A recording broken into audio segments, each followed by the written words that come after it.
Welcome back to Straight Facts on Friday. Lots to talk about today. We're covering transfers. Gyokeres to Arsenal. Is the fee about to be agreed? We're looking at Rashford staying at Man United at least for the pre-season period of the season.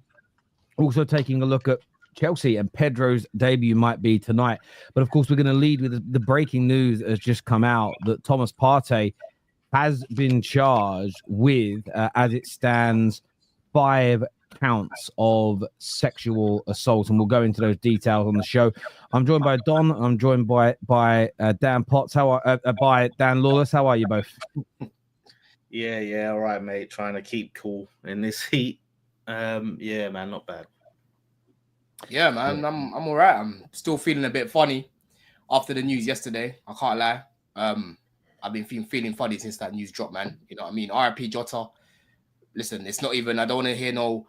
Listen, rivalry aside and that, bro, you shouldn't even be mentioning that when it comes to sort of things like this. Yeah, I hate when people say that.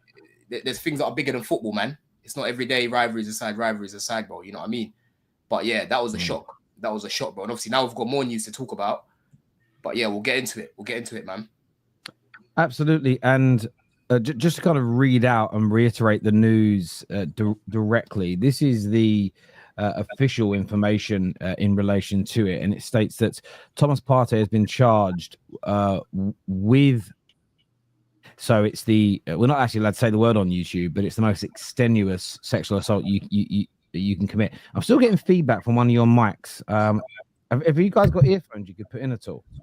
It keeps turning off, Don. It keeps turning off reduced mic background noise. I keep clicking on it and it keeps coming off. If we leave it on, it should be okay. Let me unplug it and come back in. Yeah, all right, cool. No worries. All right, mate, sweet. So he's been charged with that. It says the Crown Prosecution Service has authorized the Metropolitan Police Service to charge a man after a file of evidence was submitted by detectives. The Met have issued a charge and requested that Thomas Partey, 32, of Hertfordshire, in connection with the following offences of 5 counts, 1 count of sexual assault. It says here that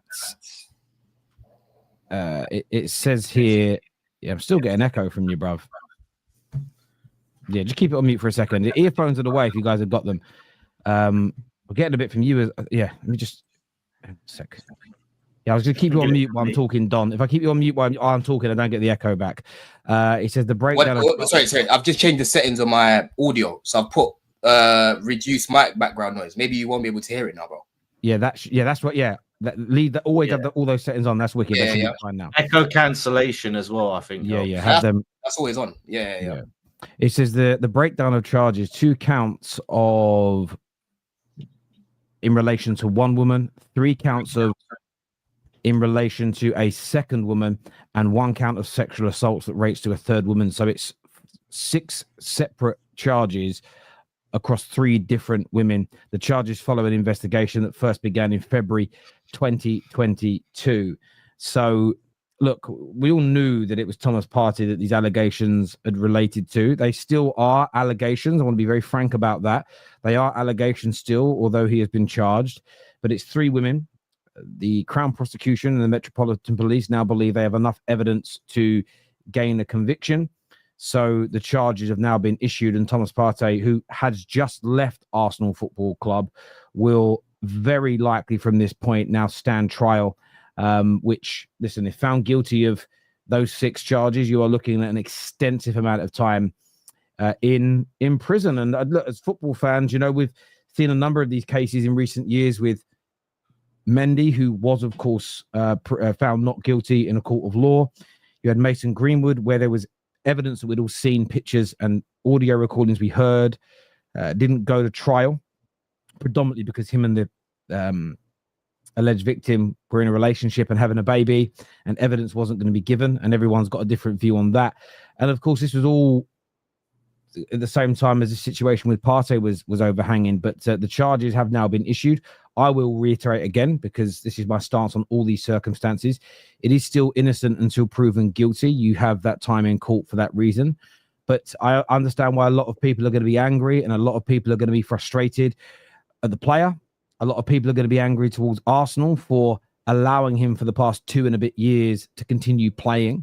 It's the one thing that Man United, I suppose, got an element of, not that you're ever seeking credit in these circumstances, but Greenwood was suspended instantly and has never kicked a ball for us again, as an example. But it's not about point scoring for me. It's about talking about the situation in itself and what should football really be doing in these circumstances, really. But I want to throw it out to the panel, because obviously this is massive news that's going to kind of overshadow most other things that are going on today in the world of football. Over to you guys.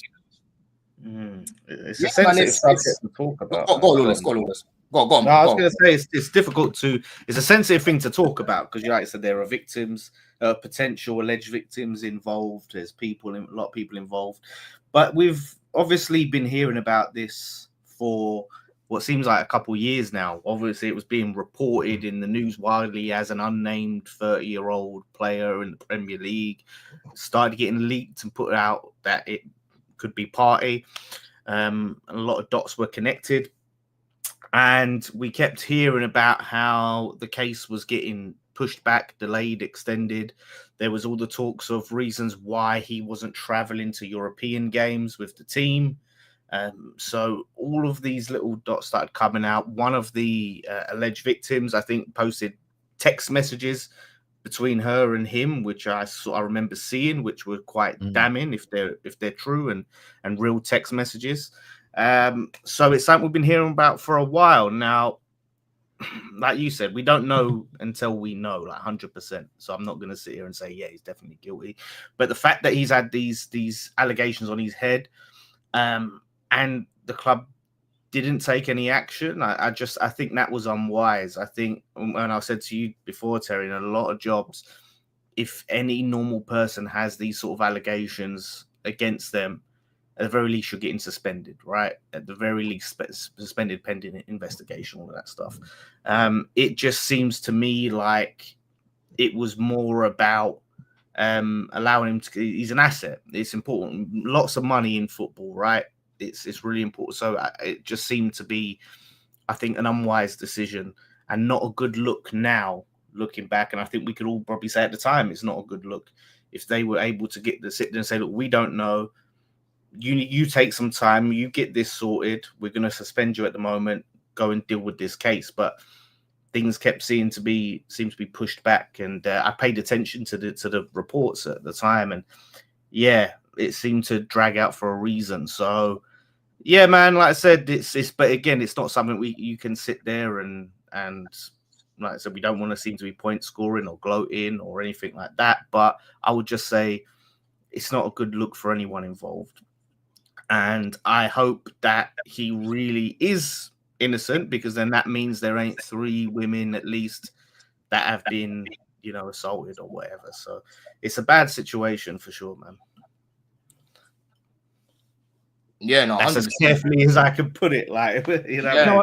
I'll back you on that point. Like, there is part of me. I always hope in these circumstances that the alleged perpetrator is innocent, because that means that there hasn't been the heinous crime committed. Absolutely. Everybody should wish for that to be the actual outcome, because although false accusations are horrendous, the idea of anybody being assaulted in that way is terrible. So I just wanted to back you on that. No, your statement there is 110% correct.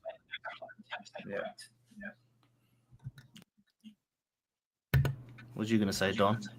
Oh, sorry, my sound went for a second, bro. Yeah, we're still getting. Echo again. Can I ask you a question? Are you listening? How do you hear us when you're listening to us? What do you hear us through? Bro, I can hear you through my speakers, bro. Yeah, the problem is your speakers. Your mic is picking up your speakers. Yeah. I get what you mean. Hold on, let me quickly change this, bro. Give me a sec, bro. Let me come back into it. All right, no worries. Well, he does this. I want to speak about this. Go on, bro. I hear what Lawless said. First of all, I just want to say that anyone who's involved in this from the Arsenal football side, they're an absolute disgrace. The club right now looks very, very bad. And it comes from a lot of their fans as well. So before anyone just says we're trying to say stuff about us, it's not about football right now. It's not about Bentha right now. So there's no reason to get upset. Everyone who's been involved in this, and when I say involved in the covering of this, from this football club, needs to be investigated. This should be an internal investigation. within this club to how this lasted this long and how the club has covered for it, or the individuals have covered for it. Because I'm pretty sure not everyone in the club would have known this. There's videos right now surfacing, especially of Mikel Arteta, the amount of times that he did propaganda for Partey, talking about his personality, how unique it is, how nice his personality is, how good his personality is, how much he's a great guy on and off the pitch. Surely, all that was being done for a reason. And if Arteta is one of few people that did everything they can to cover up for this player, to defend him or whatever it is, just for the sake of playing football in your club, since what? The apparently these allegations started since 2022. So if you're dating back to 2-3 years and you're doing all this just to lap him up and defend him, and all these videos that are coming out of interviews saying, oh, he's been through a lot, he deserves this, he's a good guy, he's a great character off the pitch. Clearly you were doing all that for a reason. And if you were doing all that while knowing that a lot of these allegations have enough substance and enough evidence that one day is going to lead to where we are today, I'm not gonna lie, the club needs to save face. And as I said, I think they need to do an internal investigation within the club and see who knew enough to cover for this player for the sake of having him just play football. And I'm not gonna lie, a lot of people deserve to lose their jobs, because Lawless said it perfectly. If this happens in a lot of our jobs, it wouldn't even lead to 2 years. The minute they hear anything around us, they'll be like, yeah, get him gone. But just because this employee is a footballer does not excuse you from this behavior. So I think the club needs to find it within themselves to do an investigation and see who was covering up for this player and actually get rid of them. Because it's such a damaging image for Arsenal Football Club to know. I'm not saying everyone knew, but that's what I'm saying. You need to find out who knew. It's such a damaging image for Arsenal Football Club for this to happen. So I think also everyone who's been involved in this is a disgrace. It comes like you're providing what I'd say, like a character reference almost. Do you know what I mean? When someone's under legal issue, you know, he's a good guy. He's this. That's sort of like a character reference that they say that can help you with that case. But it's very strange as well. Very like a big coincidence that as soon as he leaves Arsenal, he's officially charged, because this has been going on for years now.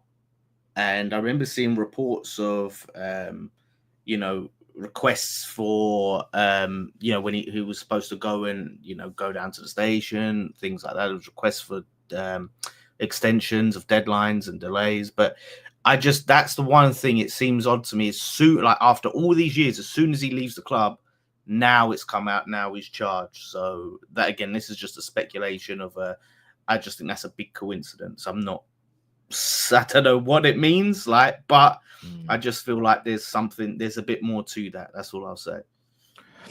I look at this. I understand why people are saying that. I do. Equally, I'm not going to proclaim to be an expert on any of these cases, but I think most of us had it in our minds that Benjamin Mendy was guilty. Maybe we were swayed by the fact he was kept in remand. There were so many allegations, so many alleged victims, and then he was found not guilty. That's the one thing I would say about before I would personally go out and blame Arsenal. There's that element of, well, what if this goes through trial and he's proven not guilty? What if in fact it goes to trial and it's claim more than that? It's sort of found innocent in the sense of there's nothing to answer for. Then Arsenal might now go through 2 or 3 months of absolute abuse from rival fans, their own fans, just when it turns out they were given the evidence by the player. They were absolutely sure that he'd done nothing wrong, and it turns out he hasn't. And I think that for me is the one thing here. I agree, innocent until proven guilty. I also believe in the other respect towards the alleged victims. They shouldn't be subject to abuse, name calling, called liars, because they're allowed their due process as well.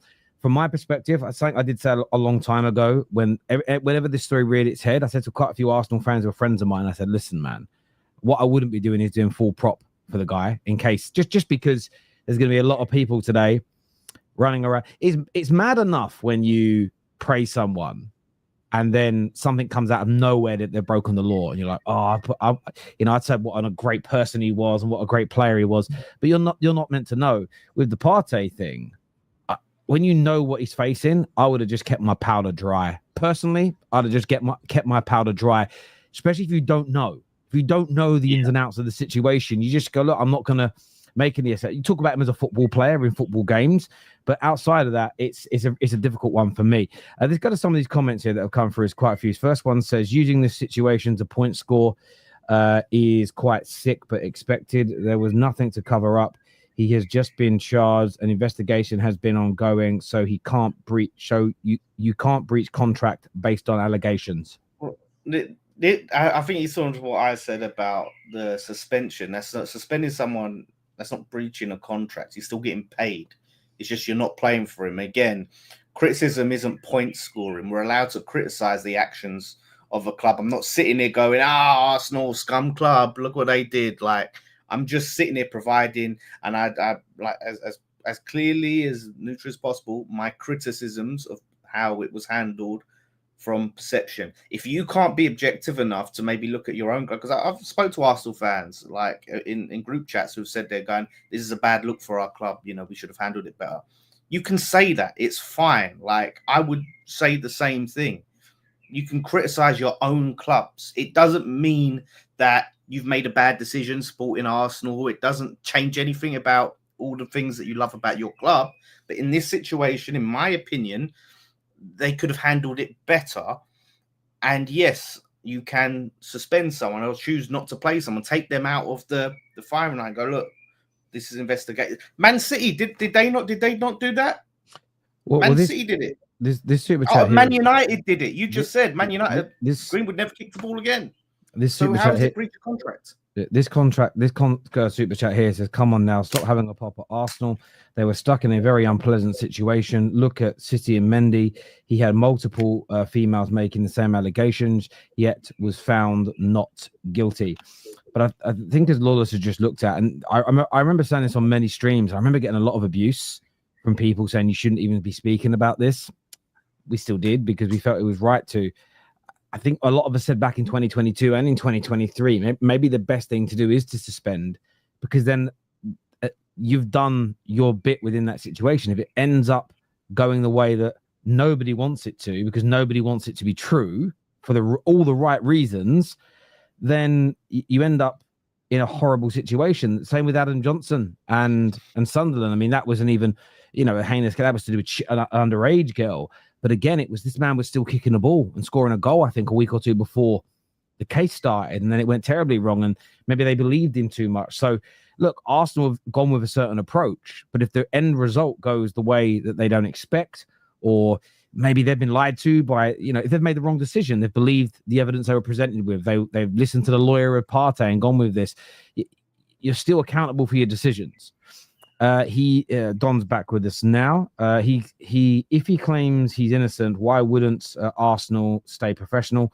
If guilty, then maybe Arsenal should be criticised for not doing enough diligence. I mean, look, you run that risk. Then it's just that simple. Yeah. You run that risk that if he gets found, first of all, he's not even guilty yet, but now he's being charged. So you run that risk that you associated yourself with someone who's been involved in this for 2-3 years. Then people start to question how much did the people around him and his employers knew and covered up for him. That's just how it always has been. When there is a rape allegation, it could happen to an actor, an artist, a football player. That's always how it's been. And that's why they try to cut ties a little bit early, just in case something like this happens. And when you don't, and when your manager comes out and backs you publicly for 3 years and says really nice stuff about you, that you're this amazing guy off the pitch, then when people start to question, wait, why was he doing all that? Did he know? Is there something that we need to know? It's all valid. So that's why you cut ties early on, especially when you see enough. It's such a techie subject, isn't it? Because it's so serious, and like there's so many legal aspects of this that the club will be looking at, right? Because Partey's only been charged now. That's the facts that matter. It's only been charged now. What was said before was alleged, charges, or they had things on him, but there wasn't enough evidence at that point to basically charge him. So from an Arsenal point of view, they couldn't suspend this guy without him actually being charged, bro. Like, he was under investigation.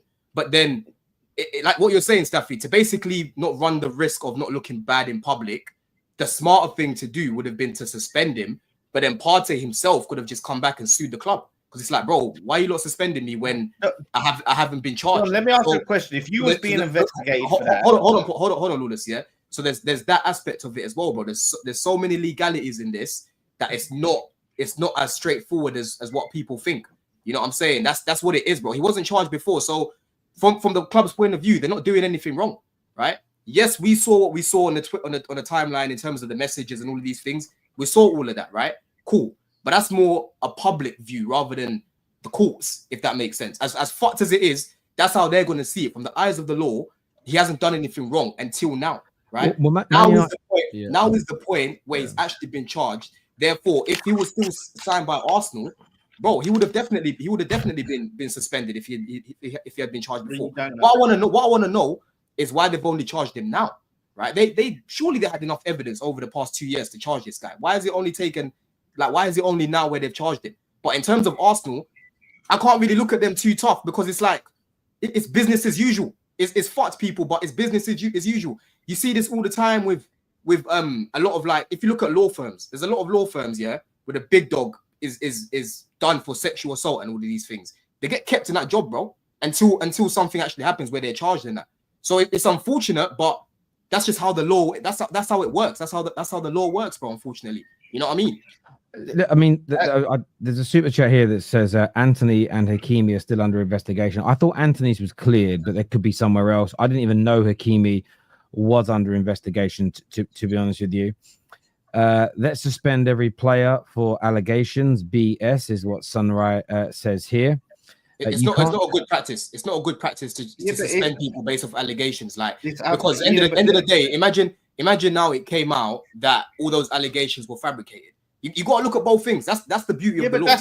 That's life, Don. Like, because obviously, you've got to, have some response to what you're saying. Like we've said, you in your job, right? Me in my work, yeah. Someone coming, I'm having to go to the police station multiple times. When police come to my place of work, interviewing me, grilling me about these type of allegations. Some people call it on YouTube grape or whatever, just to avoid the demonetization, right? I'm getting all of that.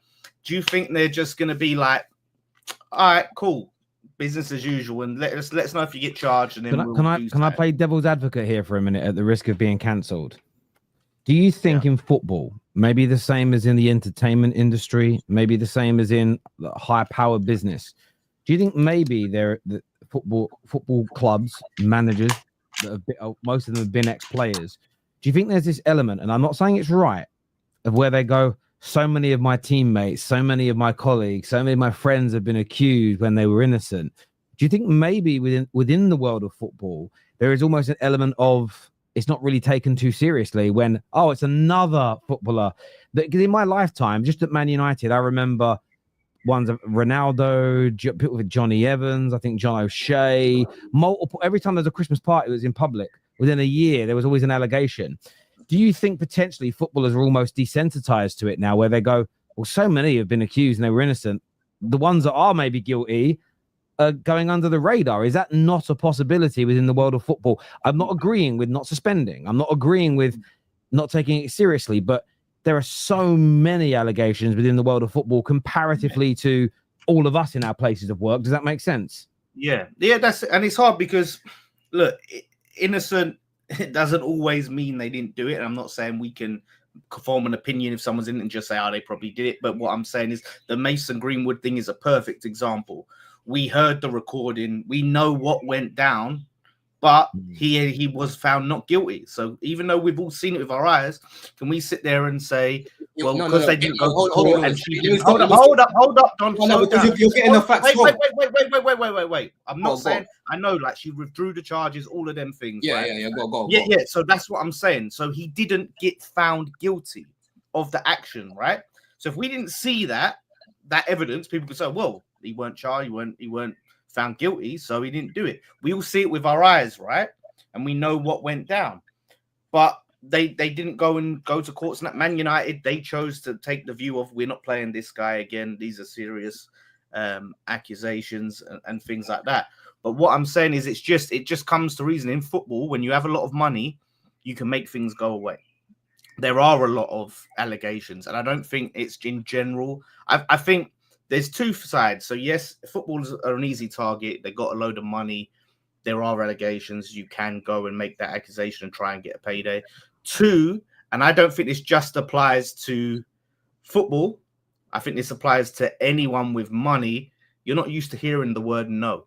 When you're that powerful and rich, you're used to getting what you want when you want. And if someone tells you no, that's not a word that is normal to you. And that's how I think a lot of these instances happen. But yeah, man, people on allegations, Kevin Spacey, I don't think he was ever convicted or nothing. He got kicked out of his TV show, House of Cards. He hasn't worked in a big time film in a long time. It's just the nature of it, isn't it? Yeah, I mean, you saw it with I'm gonna forget his name. What was his name? Brilliant actor. Was in Bulletproof. He wrote Kidulthood and everything. Noel Clark. Noel Clark. Yeah. Noel Clark. I mean, Noel Clark got. I listened to him on a podcast, and again, I'm not claiming to be an expert on the situation, but the whole BAFTA turned his back on him. All these co-stars. He had a TV show I was in the middle of watching at the time.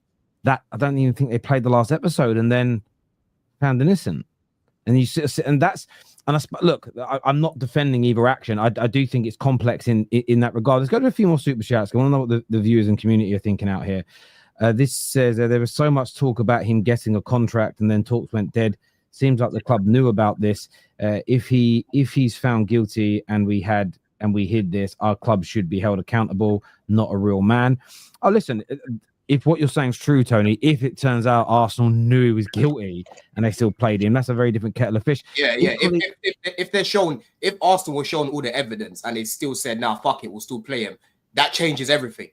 But why didn't they give him a new deal? Why not give him a new deal if he's innocent? Hang on. But let's not twist this. They did offer him a new deal. People keep saying it's fishy.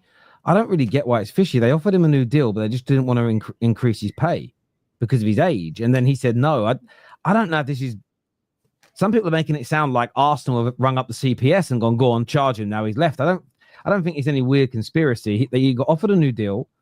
He wasn't happy with the money, so the deal didn't happen. But Arsenal definitely offered him something. I swear, if I'm wrong about that, smite me down. But I really do think I read that they offered him something new. Wow, Judge Mo called this. He mentioned this as a reason to not extend. Well, a lot of people did. To be fair with you. Grey Wolf Dinner here, who's a Chelsea fan, says Arsenal haven't done anything wrong here, to be honest. Partey has not been proven guilty yet.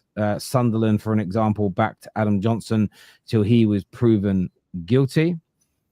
This here from MB Mutai, it says innocent until proven guilty. Remember Mendy for City. Arsenal have done nothing wrong. Do you honestly believe that Arsenal don't have any suspicions at all, Terry? No, I'm not saying that. My view. So again, my view, and I said it at the time, I haven't changed my stance, is I would suspend. Now, none of these boys that are on this show are employees of the Football Terrace, although they come on shows. But if there was one of these allegations, I wouldn't be having them on the shows until, again, I don't have the legal power that an Arsenal has to do an investigation. But even then, Arsenal can have all the money they want. The CPS is not going to show them anything.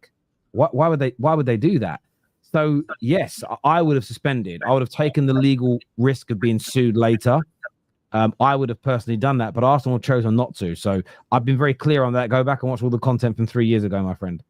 I'm not sure legality what Arsenal could have done until something was conclusive, but now it is a statement should be released as all the Standards FC lot who crashed out last week looking very silly. Club covered it up for sure. So convenient it has come out only a couple of days after his contract expired. Everyone in the general public knew. Scum club. Don't be dim, Staffy. What cover up did Arsenal do?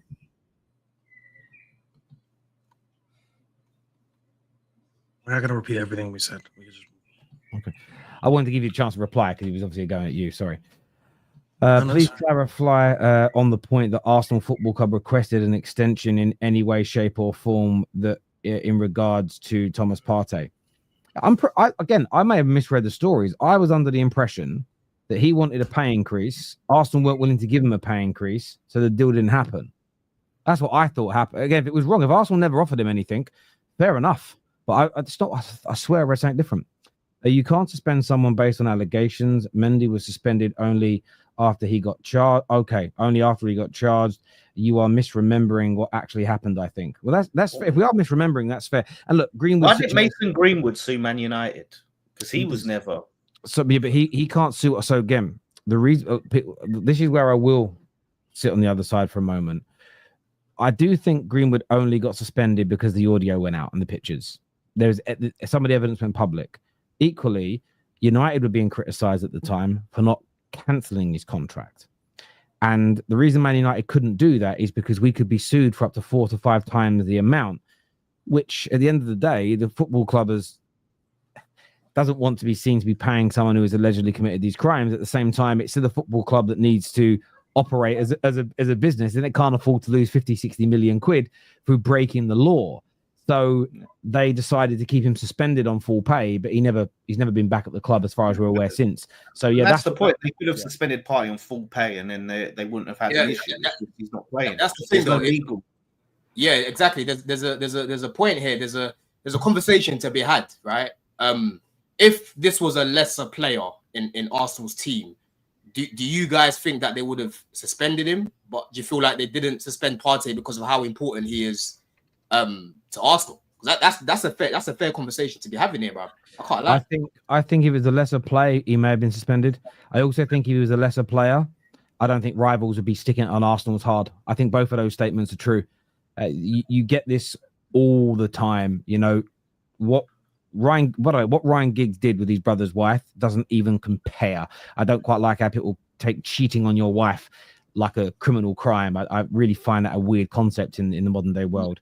But had that not been Ryan Giggs and it was Chris Casper, no one would ever have said a word about it. I think the profile of a player always. I think both of those statements are true on both ends. To be fair, Don. Don't you think though? The opposite is true, because say it is a smaller player, right? And if you are out the point score, it doesn't matter. You'll use that as a stick to beat that club, even if it's a bloody, someone who rides bench like all the time. You can say, well, you've got if one of our players or whatever, or say a Spurs player or anyone had a pedo on the bench, even if they're a shit player, people go, oh, you're pedo club. You know what I mean? It's just like I said, people. I don't know if it's a lot, but the way you said that, it's just the way you said. I didn't know if I can say the word or not. I don't know what words I can say on YouTube anymore. There's a difference here, though, between what should happen and what would happen. We've seen it before at Liverpool with Suarez. They kept him, they backed him. There was a situation with a small domestic issue at home with Flanagan, bang, out the club. No sort of standing by him and putting him through courses and training and trying to help him. And I think that's the same for most, but this is the thing with the real world. The reason why Don is right to suggest doesn't mean this is the thing with unintelligent people. They'll go, oh, but Don and Terry agree with that. No, we don't agree that it's the right thing to do, but we're talking about the reality of a situation. The same as if, I don't know, there's a big actor that's worth hundreds of millions of pounds a year to Hollywood, like Tom Cruise. If Tom Cruise was to drink drive and hit somebody with their car, he's got far more chance of being protected, looked after, and back in films than some jobbing actor that nobody cares about that does the same thing and kills someone. Because even it's just the way it is. When someone's a higher profile, I'm not saying it's right, but it's the reality of the situation. The same as when it's a less known person, there's less of a reaction from people to it. No one's like, oh my God, this is the worst thing ever.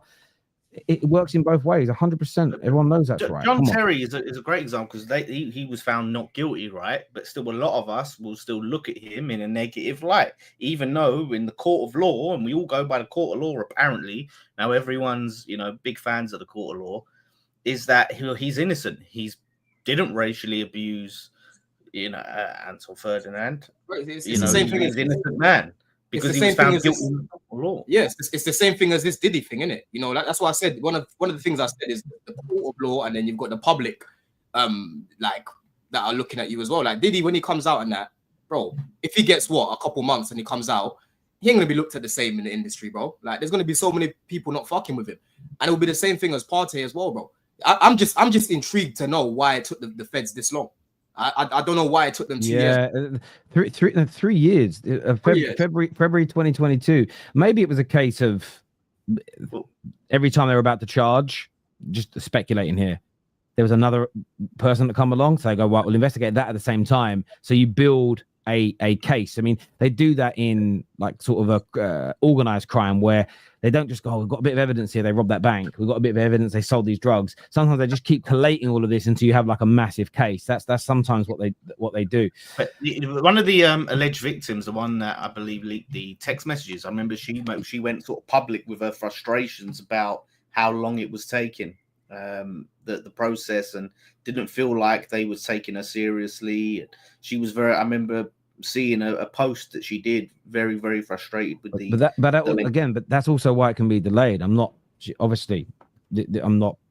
casting any aspersions upon this lady, but if you make things public and start releasing evidence publicly, that can damage a case. So therefore, it might then take longer to investigate again. As an example, if us four are together later today, and I commit assault by hitting Staffy because he keeps moaning about Man United, and Staffy then goes on the internet and shows that the pictures of it and tells everybody my name and says I did it, that could prejudice the case. Therefore, it might take longer to investigate. Not that I'd ever hit Staffy. I love Staffy. It was a hypothetical. Oh, you back. It's so good. Innocent until proven guilty. Sorry, we've done that super chat there. Staffy is being disgusting here. Don't take advantage of this situation to crap on Arsenal. There are people's lives and reputations at stake. Move on. I'm not even gonna address this guy. Got a child, an absolute child. City suspended Mendy once he was charged. Partey was only just charged. Arsenal made a legal decision versus a moral decision. Mendy sued City successfully. That's fair. It's a fair point. That's the way to put it. Yeah, but they suspended him without pay. Morally, it wasn't right. It wasn't right to keep Partey, but legally, there's not much you can do, bro. Yeah, but I'm saying they could have suspended him with pay, and they would have been fine. Well, you're being paid. You just ain't playing football. There's no law to say that unless he's got in his contract, I must make X amount of appearances for Arsenal Football Club. You don't have to play the guy. But Lawless, that's where it goes back to the point that because of his importance, that's why they've obviously kept him, bro. There you go. So then it comes back on the side of morally, legally, Arsenal have done nothing wrong from a legal standpoint. We're not sitting here trying to say Arsenal should be fined or anything. We're looking at it from a moral standpoint. Yeah. People saying Arsenal should have paid him to stay. Then Norgard signing happened. The case was around before the charges. City suspended Mendy the same way they did. Look, I look at it this way. There are some members of Standard FC that despise me, but I'm not going to use this as an opportunity to point score against them. They were talking about the footballing ability of someone staying. I'm sure of it. Again, if you dislike them, you'll probably use it now to try and make them look like immoral people. I actually just think that's using a really horrendous situation where there is potentially 3 traumatized and damaged victims to try and point score against YouTubers that you don't like. For me, I'm not saying you're doing that, O'Malley, at all. I'm saying there are people that will do it, and for me, there's no place for that either because it's too serious a situation to do that. He is no longer tied down to the UK as he is out of contract. If he moves to another country, he may not be able to be extradited. Hence, I mean, most countries have extradition laws these days, to be fair. And maybe though, that's why they pushed the charge through now, though, because that stops him. That might stop certain countries from allowing him to enter and stay. But, yeah, he can't. If he's been charged, is he allowed to just freely fly out the country? He might lose his passport. You're right. He might lose his passport potentially. You're innocent until proven guilty, not the other way around. It's dangerous to have the other way around. Yeah, I do agree in the sense of, look, if there's evidence that's out there, I think it's people's minds are different, but I do think we should always remain open-minded, but in both directions. I always find you get some people that want to go straight on with he's definitely guilty and they start attacking him straight away. You have others that will do the opposite. They'll start attacking the victims and saying they're lying. The lack of balance in these scenarios is crazy to me. Crazy. Yeah, it's true. Didn't his lawyer take out an NDA, which meant any action by the club could lead to his identity being revealed? It would have broken the court order. That's also partly maybe true as well. But that's all. Let's go back to what Staffy said as well. Staffy did. That's why an investigation needs to be undertaken. Maybe it's already happened, and maybe the club will be able to clarify why they had to do what they do. And people will go, okay, well, it makes legal sense about what they had to do. That's all really Staffy was saying. But what Staffy said is true. If, for instance, people knew he did it and they covered it up, then yeah, heads have got a roll. Of course. Why would you not agree with that? Yeah. There's nothing that can make force a manager to play a football player on a pitch. No, Like, not there's play him. I get that.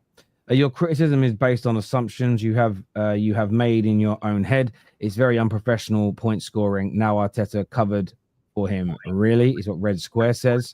I think what Staffy was basically trying to say is, right now, my man's under some sort of investigation. Don't be coming out trying to pick sides, talking about he's a great person and all of these things. You keep it objective. You know what I'm saying? You keep it quiet. You say, listen, there's things going on in the background. We'll sort it out when we sort it out. You keep it like that. Whereas Arteta came out talking about, oh, he's a great guy and he's this and that. You don't come out and say that, bro, because now that my man's charged, you're looking like a fool. You know what I mean? You're looking exactly what Terry said earlier about keep your powder dry. Like, don't start doing prop for him. When you do too much of the opposite, and then this happens, suspicions that are now raised, eyebrows are raised, people are asking questions. That's exactly what's happening. This is not just my opinion. I listened to what so many Arsenal fans and content creators said earlier before we did the show, and a lot of them, some of the most positive Arsenal fans, are really disappointed, and they're raising a lot of questions, and they're saying if the people in the club knew anything about this and it led to here, this is a bad day for the club. And a lot of people are speaking about Arteta with the way he defended. All these videos are coming out. The way he insisted so many times to speak about Thomas Partey and how great of an individual he is off the pitch. Now it's raising a lot of suspicions. That's all we're saying. There's nothing to be offended about over here, and there's nothing to cry about over here. I'm not saying Arteta knew. I'm just saying it's a bad look for Arteta right now. So I think the club should do an internal investigation, because at the end of the day, Arsenal Football Club is way more important than its employees, and you just need to save face. You need to let it know, because just in case it goes south and Partey's found guilty, and actually somebody might have known in the club, you want to protect yourself from that. That's what the club needs to do. Yeah, and that's the thing. And this is all the people that say it's just strict innocent till proven guilty. You look at everyone, whether it's in the content creation space, whether it's in any other thing apart from sport, as soon as the allegations come out, they get sort of removed from the public eye, whatever you're doing. Someone mentioned that young Philly guy. I don't really watch his content, but I know of the story. And you don't see that guy around as much anymore. You're not seeing him collaborating like with all these other big creators that he was collaborating with and all these other deals. Because people, it's in entertainment, when sport and all of that, it's everything's based on public relations, your image, right? And as soon as someone's got these sort of things connected to their name, it's connected to their name. And when it's connected to their name, they're connected to your name, whether you're a brand, a club, or whatever, then those allegations are connected to your name as well. You're stained with those same allegations. Like I said, whether you're a film, a brand, a football club. So that's why a lot of these people take steps to go, do you know what, we're going to distance ourselves right now and see how this plays out. Because if it goes the wrong way, then it's a bad look for us because we're associated with that. Whereas if they maybe took some steps, people can say, do you know what? Arsenal tried to do something. They did the best they could. Hands were tied, but they at least removed him from the limelight for a while this was going on. They tried something. Does anyone out there get what I'm saying here? I hear you. This year says he wasn't charged yet. That's why maybe the club believed him. Cal's Corner says, I hope everyone is comfortable losing their jobs over allegations before any proof is provided. Hypocritical virtue signaling by many people is what Cal's Corner says. Happens all the time, Cal's Corner. Happens all the time, mate. Well, I wouldn't have made him lose his job. I definitely wouldn't have cancelled his contract until the court finished. Is anyone going to talk about how AFTV flew out to Ghana and spoke to Partey's lawyer? I didn't watch the interview, so I've seen that's trending everywhere now. I didn't see the interview, but was the interview about these allegations? I don't know. Yeah, I've never watched it. I didn't even know it existed, bro. I didn't know either. I just saw the thumbnail where it basically says Partey's coming back strong. Partey's lawyer, and it's like a quote. Partey's coming back strong. Quotation. Partey's lawyer. So I don't know. This is why you know, and they'll be looking back in hindsight and being like, yeah, maybe it was advised. Better to just stay out of the situation completely. Yes, it's such a mad situation. Do you know what I mean? Which is why I didn't make content around it or do anything around it. Yeah, exactly. That's what I'm feeling. It's such a sensitive thing to really speak about. Where, listen. Each to their own. But I'm not making such content with his lawyer, bro. Impossible. No, but yeah, I'm not saying like what we're doing now. We're talking about, but now like it's come out publicly. Before it was unnamed 30-year-old player, and you know what I mean? Because when you and he was like at that time when that video was remade, he was even little things that you got to be careful about. You can't walk through life, because I bet there are a lot of people in the past who had pictures back in the day with Epstein. There's probably there are celebrities that had pictures with Jimmy Savile back in the day, and had no idea what these men were doing, and then there's a picture with you next to them, right? You can't always help these things in life, right? I'm sure there are people at home who've got photo albums, like people that were like grown-ups in the 60s, 70s, 80s, who went to events and had a picture with Jimmy Savile, because everyone in this country loved him, like the public did. And now it doesn't mean they're a bad person because of what they didn't know, right? Equally, I got offered work a few weeks ago, and it was a lot of money, and it was 6 episodes to record something for The Sun. And you know what went through my head the whole time was, I was like, I don't want to work for them because I slagged them off a lot.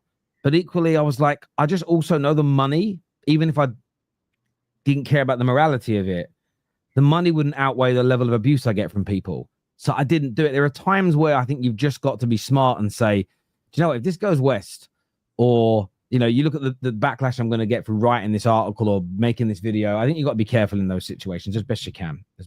Yeah. People are so stupid. Being charged is not being convicted. Learn the law. You can be charged with multiple things and get convicted forever. Nothing.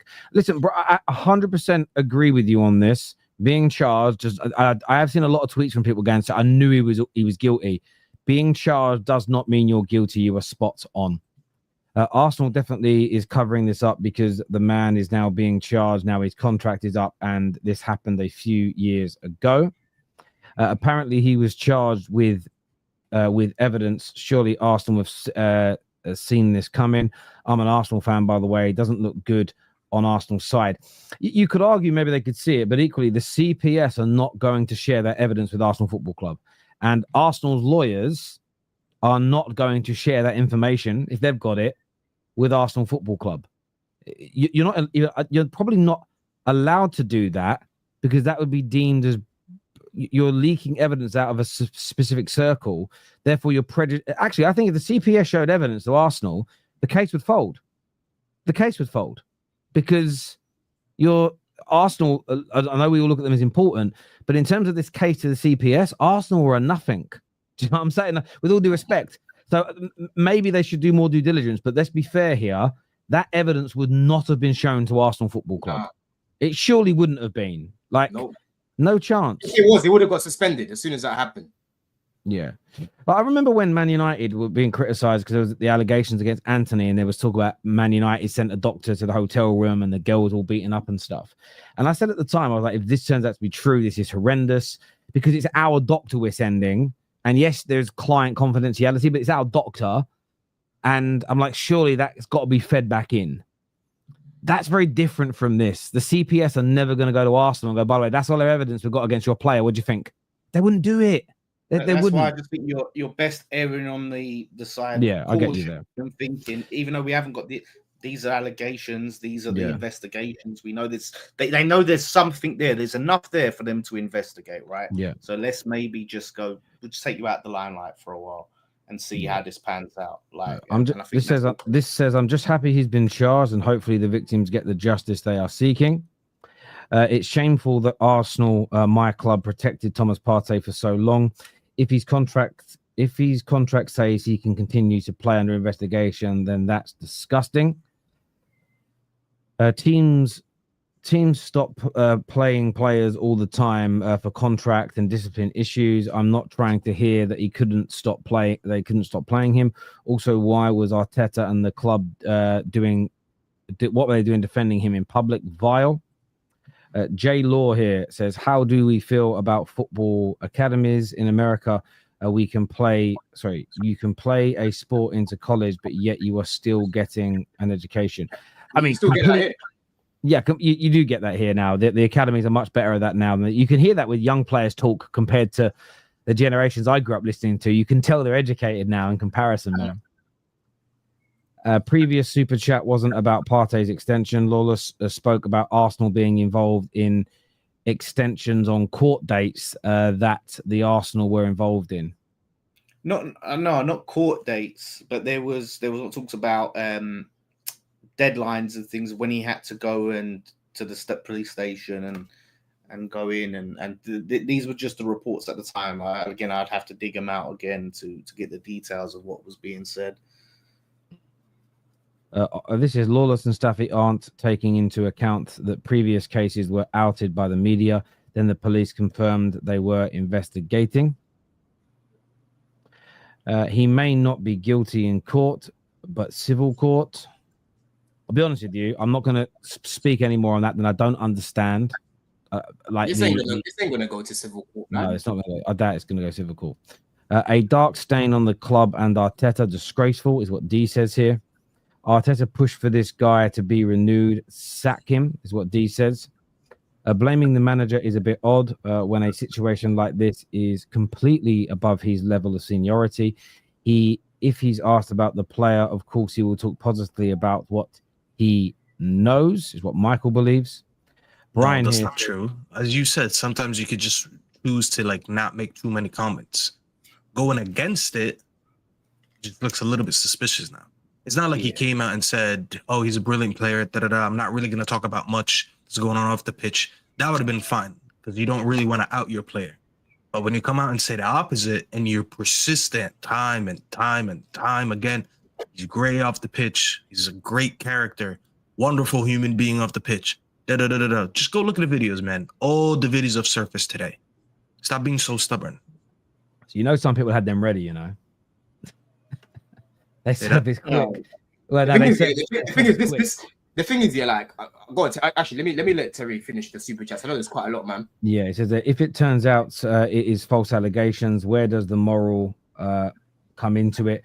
People are so hell bent morally rather than just to be right. There is an argument too. I mean, if he doesn't play for 3 years of his career, then his contract ends and no one signs him, and then he goes to court and he's found innocent. There is the argument that what is a very short career for football players is cut short over a lie. So there is that. Where's the recourse there? There almost isn't going to. It's hard for anyone to get their life back when you've gone through that. But for a footballer's career, I mean, there are some people that won't care. So I don't care. It's this type of allegation should be suspended no matter what. It's a fair counterpoint where a lot of people being a millionaire helps, but it doesn't make it right. I get what you're saying, but. He's in a better situation than a lot of us would be if it happened to us. That's for sure. Being out of contract likely made the police worry about him leaving and extraditing him. That's a fair point. That's a fair point. So they could have charged him any time. They could have charged him all this time. They was like, "Nah, it's all right. Oh shit, he's out of contract. Shit, he's gonna leave." You could have charged him. Why didn't you fucking charge him? Yeah. Exactly. That makes sense. Like, chill.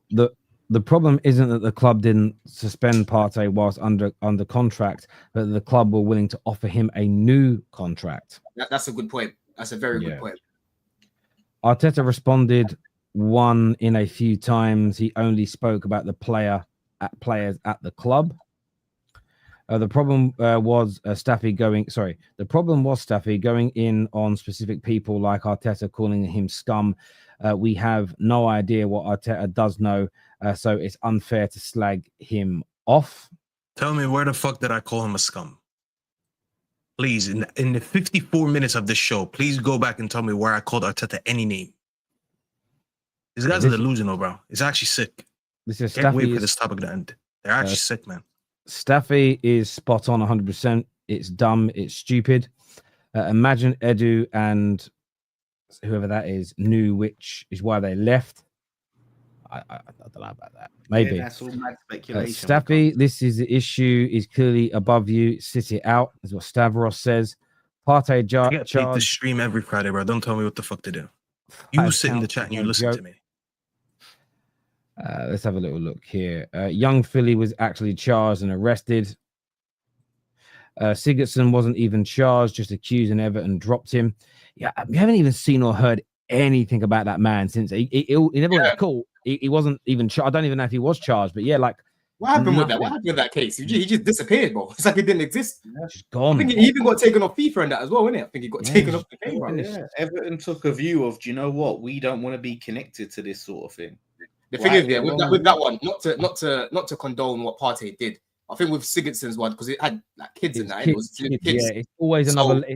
Without even being, it's not even about defending any other situation. When it's kids, I always think it's a different. It should. It should be. It was always a different level when it comes to kids. It's a different level. But I think in levels, I think both of them are strong. No, I think they're both on a level. Yeah, I agree with that. They're both parts. But when it comes to kids, the implications seem to always be tougher. Yeah. Public stigma is tough. Unfortunately, quick to judge. Remember Mason Greenwood. Arteta must pay for his sins. He was dumb and he brought everything on himself. He made a rod for his own back and now his worst enemy. Let's let the contract run out. Hilarious haters for rivals who only last week were telling fans like me that we made a mistake letting him go, now want to play moral finger pointing games.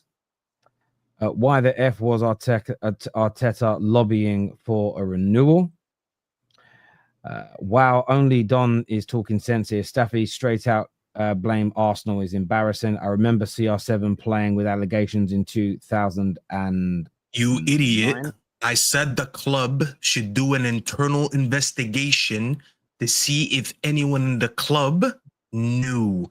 I said surely not everyone would have known. Just in case anyone knew, because it looks suspicious because of the way Arteta defended him, the club needs to save face and make sure if anyone was involved or knew anything, they need to deal with that. You idiot. I didn't say Arsenal knew. I'm saying they need to do a club investigation. I don't know how many times I need to say this. There's so many super chats that agreed with me. Why are you not disagreeing with the super chats? Oh, because you want to come at me. You're a clown and you're ignorant. Can someone please explain to me how Arsenal could know about the evidence, cover it up, and stop Partey from being prosecuted? Yeah, that element, I just don't believe Arsenal could have done that.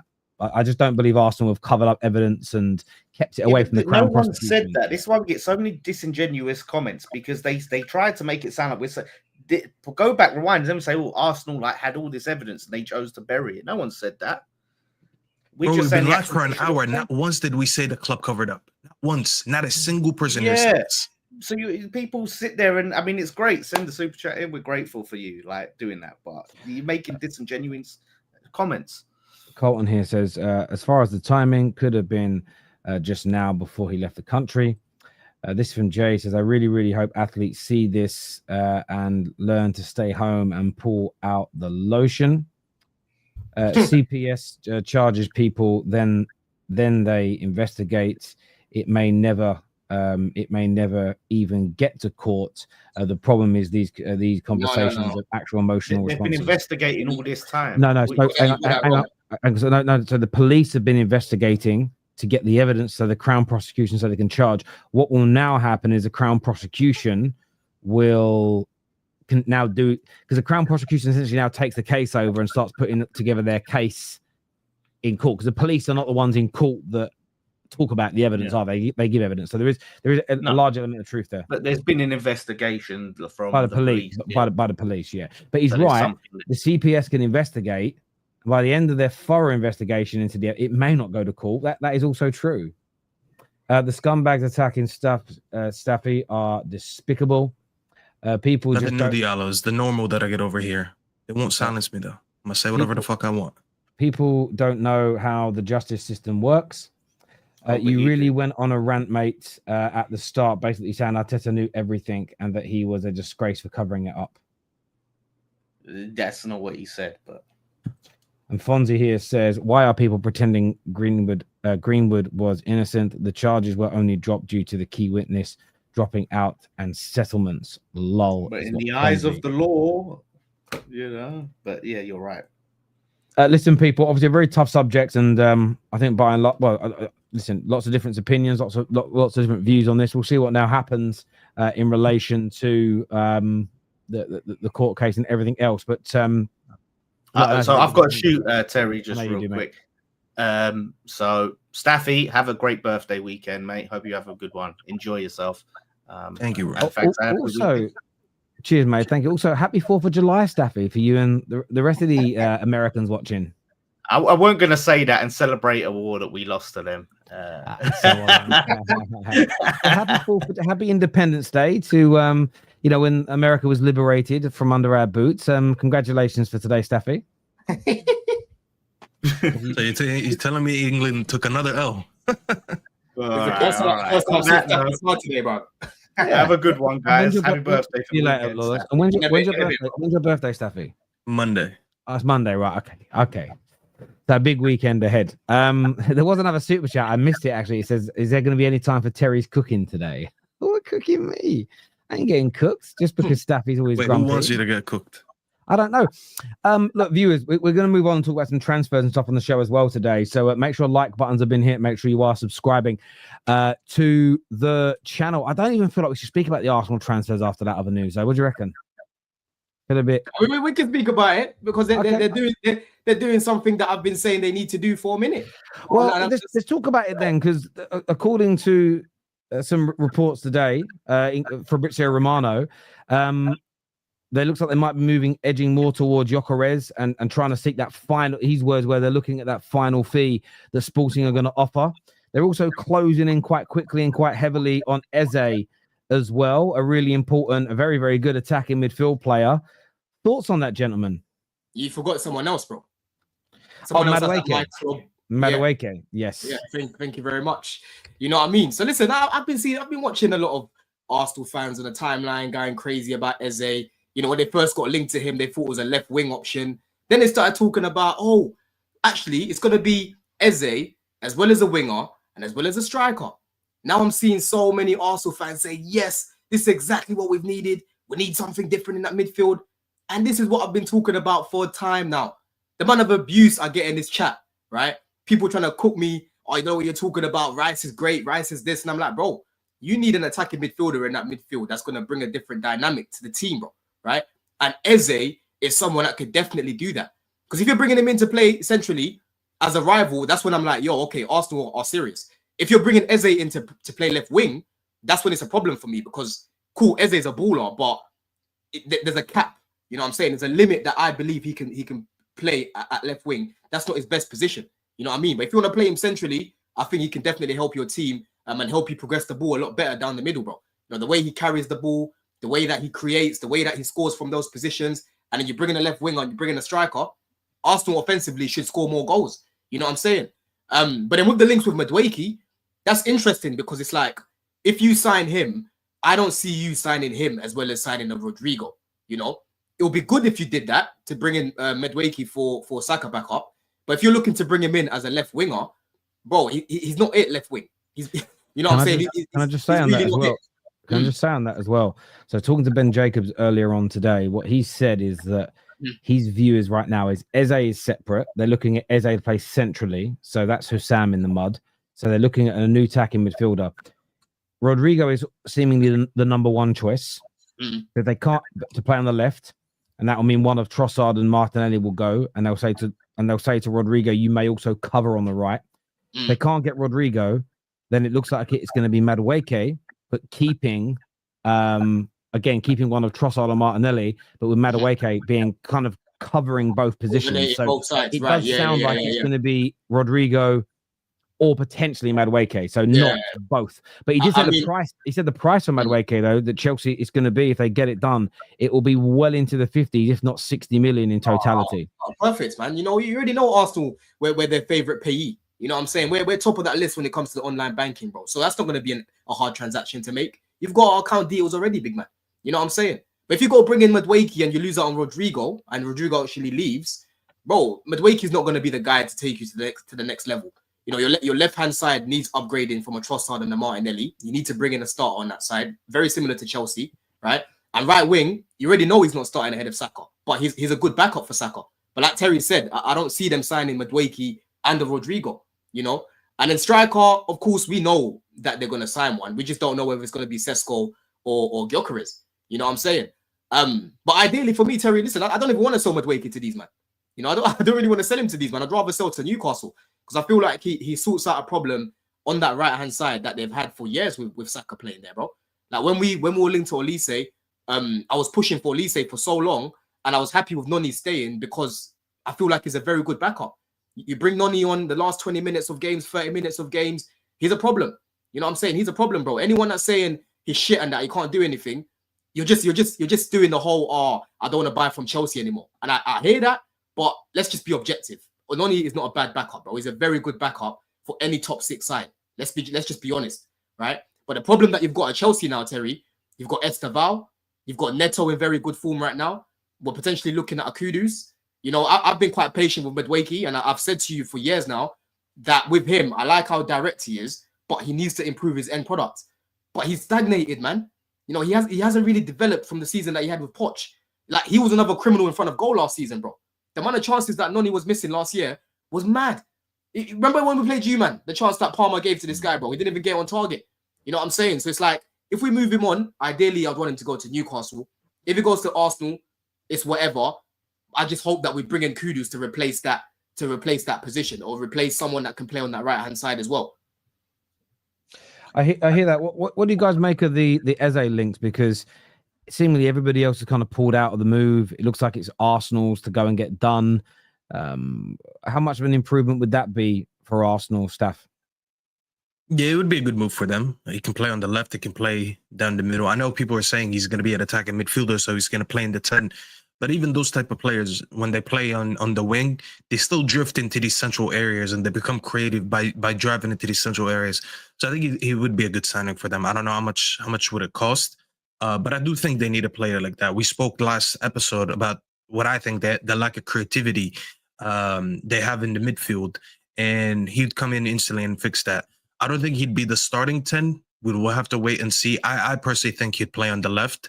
That would make more sense, especially that you have a midfield of Odegaard, Rice, and Zubamendi to be their midfield going to next season. I think it makes more sense to have him on the left and play in that midfield when he drifts into these central areas rather than just start him there and you miss out on one of the other 3 names that now has to be off the bench. But I think he'd be a good signing for them. Yeah, I agree. I mean, I think it looks pretty good for Arsenal at the minute. If this news about Gyokeres is true, Eze, like they're prioritizing Rodrigo, they bring those players in. They're serious next year. Madueke is the only deal in this I look at and go, if it was a £25 million deal to be a backup, cool. But I don't think they can be dropping 50, 60 million on him. He ain't good enough. At the end of the day, if he was that good, Chelsea wouldn't be looking to sell him. And I know, Don, you did a lot of prop for him for years. Best one-on-one attacker in the league. Best this, best that. But at the end of the day, the end product isn't there. And I think he looked dangerous for Arsenal. He can beat almost any defender in one-on-one battles over the course of the game on numerous occasions. It's what's at the end of it. So I think for the right price, decent backup to cover 20 minutes here, play against the smaller teams there. But I think if they're dropping like 50 or 60 million on him, I just think, well, whatever you're prepared to pay for Rodrigo, add more money to it, pay him more salary, bring him in, because you've got Rodrigo on that left. You've got Saka on the right. You have Odegaard, Eze, your central creative players. Yes, and I agree with you, Staffy. You can start left drifting. There's multiple things you can do. You then look at Gyokeres, that they keep talking about no deal with Šeško, personal terms, no deal with the clubs, and they're looking more and more likely to be Gyokeres. If that's what he ends up doing, listen, Liverpool might have got their business done earlier, but Arsenal's business on every level is as good. So it makes, again, in terms of going into the season, it is excellent work. But you just look at it, and I don't know why right now, and maybe it's because I'm not liking the idea of Liverpool going on and winning another league title because of what that means historically for my club. But if you get Madueke instead of Rodrigo, come on, man. You've got to be going to get Rodrigo done. What will make it worse as well is if we use that money to go and bring in Kudus. You know what I'm saying? If they literally give us that 50 M's, bro, and we go buy Kudus, perfect. You know what I'm saying? Yeah. No, I get that. I mean, I like Kudus, and I've said for a while, well, we're getting in Burma when one day we'll get in Burma. At some point in 2025, we'll land in Burma. It will happen. Me and Staffy pray. July 4th. Still no deals.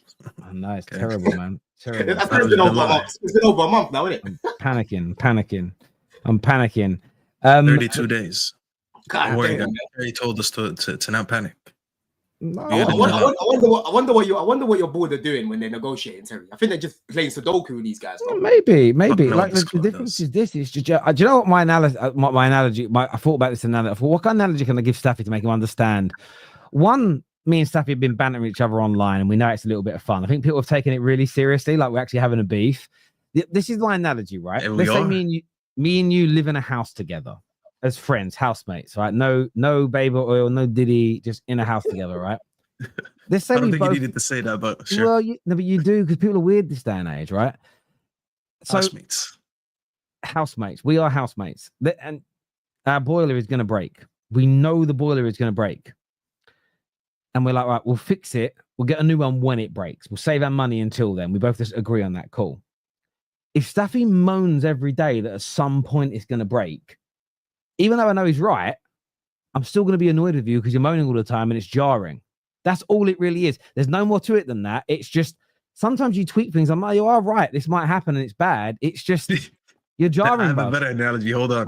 That's just what it. If you don't believe that the boiler is gonna break, and I'm like, Terry, the boiler is gonna break. I'm telling you, I could see it. You're like, no. Okay. It's calm. Nothing's gonna happen. That is how I'm looking at you. So this is the thing. I do know there's a possibility that we don't start the summer off as good as I want. We actually, but the only problem with our analogy is that we both have a different standard to what we want to see within that first week of preseason or what we expect. So there is a slight off-key nature. I'm just trying to point out to you that I know you could be right and we could have a bad start to the summer. I'm just not going to moan about it every day until it happens, because that's just not how I like to use my energy. Does that make sense? So that's all it is. And I like digging you out because you're my friend. And I always say that the people, whether people like this or not, the people I dig out are actually the ones that I like. If I'm never like, this is going to make some people a bit paranoid. If you come on my shows a lot and I never at you, I never tweet at you, I never message you in a group chat, because I think you're a dick or I don't really like you that much and we're just professional. So like, that's kind of my thing. If I like someone, I'll call them out. Like I don't, if I call people out in videos, it's only people I like. Does that make sense? I'm at a point now where if I'm ignoring you, typically speaking, there's a reason for that. Unless I've promised, I've had a few people in the past. Please, one guy is this Irish dude. Like, please don't react to my videos because every time you do it, I get dogs abuse. He goes, I know you're only being funny, but I get dogs abuse. So I stopped doing it for that reason because I didn't want him getting a pylon. But yeah, it's all good. It's all good. But cheers for that, Ronan. Cheers for that. I appreciate it. But I think Arsenal are moving quite well, to be fair. It's just the non-medal. But back to them very quickly. I just think it's that Madueke deal. Obviously, we were going to talk about something to do with Man United today, and that was that Rashford was supposedly coming back to training. But this is also one of the reasons why I don't panic as much. And I'll tell you why. It's people believe every negative story when they're feeling in that space. I'll give you an example. Do you remember everyone reacting, Staffy, a few weeks ago to the news that we're going to give Rasmus Højlund another chance to prove himself? Yeah. I saw barely anybody react to the news from Ben Jacobs and Laurie Whitwell, by the way, same newspaper, The Athletic, that have said it's highly unlikely he's going to remain at the club next season.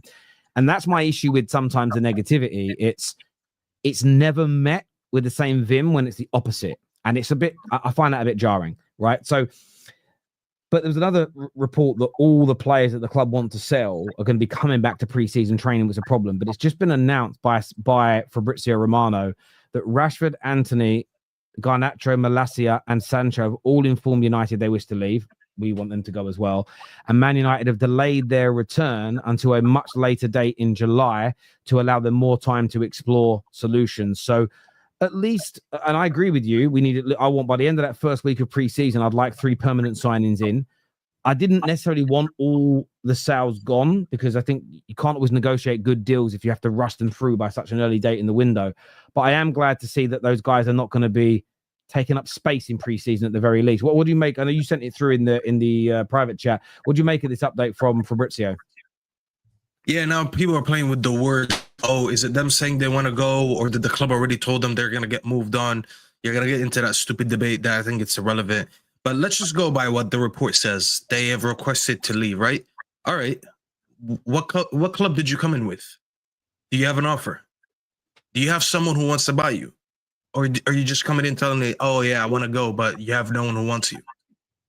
Because there's 5 of you guys. Where's the clubs? Who's lining up for you? Who's sending in offers? Who's sending in bids? Who's negotiating with the club? Who's trying to get you in? Because I didn't see any of that. Where's Garnacho going? Have you brought us any suitors so far? I didn't see anything. Sancho, where are you going? You're sitting here talking about how much you want to get paid. That's why you left Chelsea, because you want to get paid all your money. So what now? Did you finally decide that you're going to take a wage cut so you can go to a certain club? Or what's your situation? Rashford, what's going on with you? Are you going to go to Barcelona? You've been twerking for Barcelona for about a couple of years now. Are you going to go to Barcelona? I mean, today, the news of Nico Williams signing a new contract with Athletic Bilbao, probably one of the best news we've had in a while. Because now it means that actually Rashford can now go to Barcelona. So is he actually going to come with Deco this time? And Deco's going to make an offer? Or is he going to just sit there and say that I want to leave the club? Anthony, we already know his situation. He probably wants to go to Betis. They can all go, bro. I can't wait for this whole saga to end. But just please, don't come out and be saying, oh, yeah, United, I'm trying to move, but you have no suitors and you have no deals. It's just like too much talk and you guys are doing nothing. Show us where the interest is. Show us who wants to put the money down. And I promise you the clubs are going to try to move you on. I have no doubt about it. Where do you not think these players even end up, man? Because I'm not really seeing nothing solid. I'm seeing Napoli. I'm seeing a few links and that. Yeah, well, nothing's really happening in the Prem. Like Chelsea keep getting. Garnacho, I don't see that now. Garnacho's the only one where it's quiet. Rashford is sort of pushing for Bayern or Barca as an example. Man United are doing the right thing here, by the way. And I in an ideal world, I want a quick sell. The problem is if we rush these sales through with the deals they've brought to us so far, which are very much like, I was going to mute you again. I'm getting an echo back from the mic. Don, sorry. If you get like, you could probably go to Barcelona now and say, look, you can loan him for the year. We'll pay half his salary. You could go to Juve now and say, look, pay us the 20 million you wanted and we'll cover half his salary for the rest of the year. It will happen tomorrow. You could turn around and say, listen, Garnacho, 25, 30 million he's available for. He'll be gone very quickly. Anthony, same thing. Look, we'll let him go for 20 million instead of 40 and we'll cover his wages for a year. Betis will snap that up. Problem is if we sell all the players like that, is we make a loss or barely any profit on any of them, and we need that money to invest. So the worst thing we can do is show our hand by panicking and rushing those sales through. It would be the most, because for me, I'd rather not sell some of these players this summer and remain strong in negotiations for long-term benefit. Liverpool have had so much praise for their window and they deserve it. But when you break down how Liverpool got to this point, it's because of not caving in the early days of FSG, especially with Edwards and Co.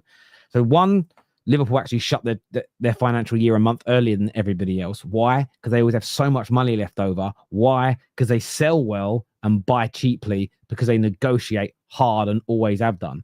And I want Man United to operate somewhere similar to that. So the worst thing we can do is rush sales and rush purchases so that our opponent still thinks of us as being weak. And I know, and I want 3 players in by the end of that first week of preseason. Otherwise, I am going to complain. I still think that's doable. But the sales is even more important. We have undersold and lost money on so many players in the last 12 years. People keep asking this question, why can Chelsea keep spending so much money?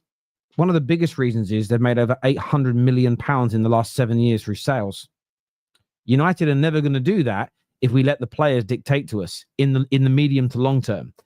And the one thing that won't happen with the next crop of players we're selling is they're not going to be on astronomical wages compared to their ability because we're no longer paying out that kind of money.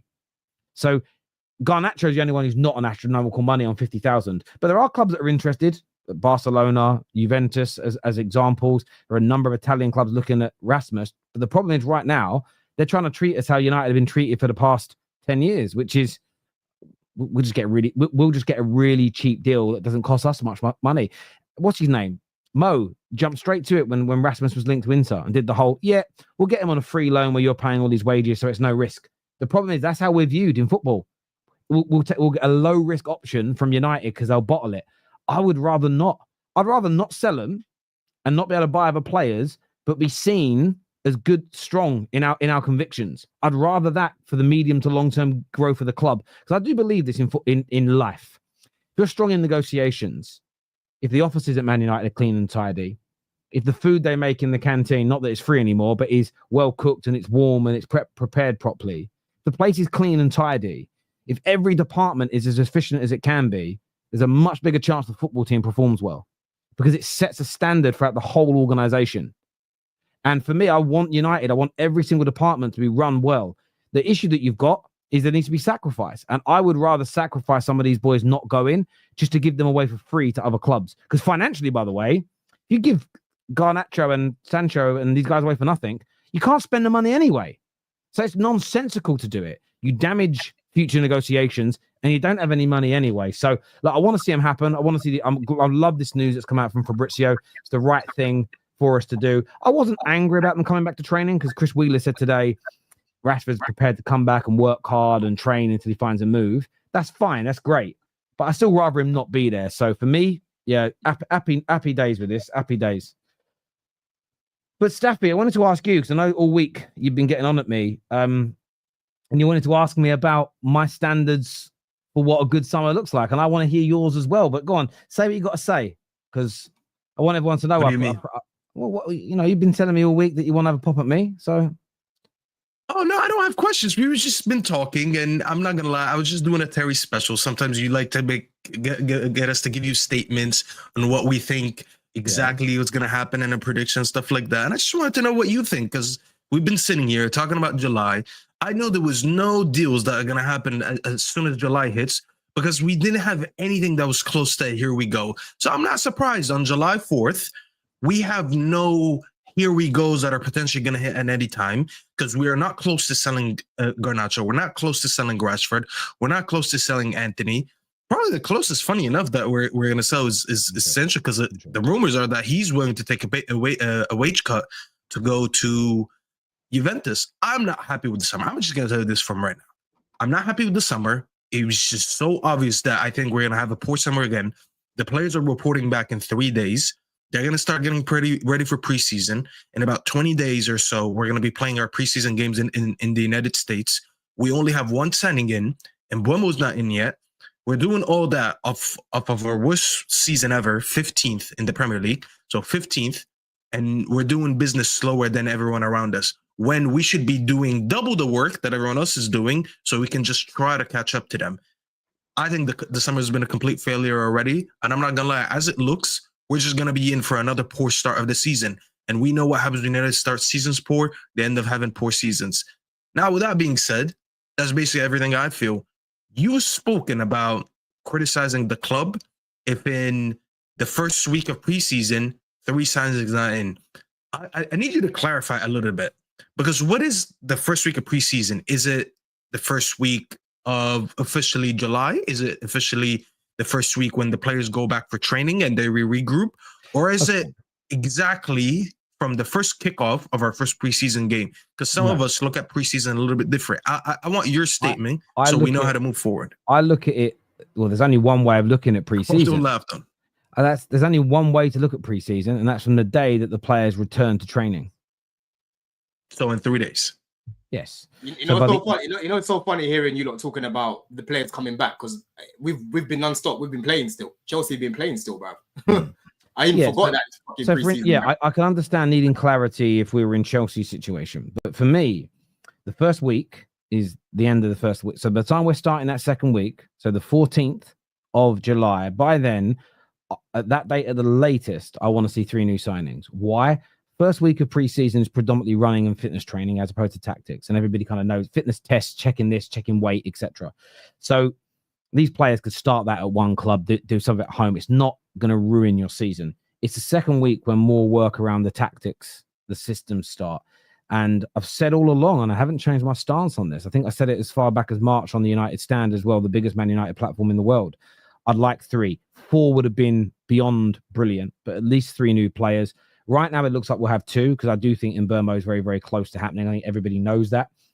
The problem is after that is whether or not we can bring in. I think the third person would be Gyokeres if he didn't want Arsenal, and we haven't moved on from that yet. So that's something I'm still frustrated with, because we don't seem to have many other options outside of that right now. But I can understand why we'd wait. However, I'm You still do have gonna... options. Hold on. You got Watkins right there, bro. No, but when I say we have Watkins, again, this is the thing, right? And this is the problem with wanting everything done quickly. I agree with that.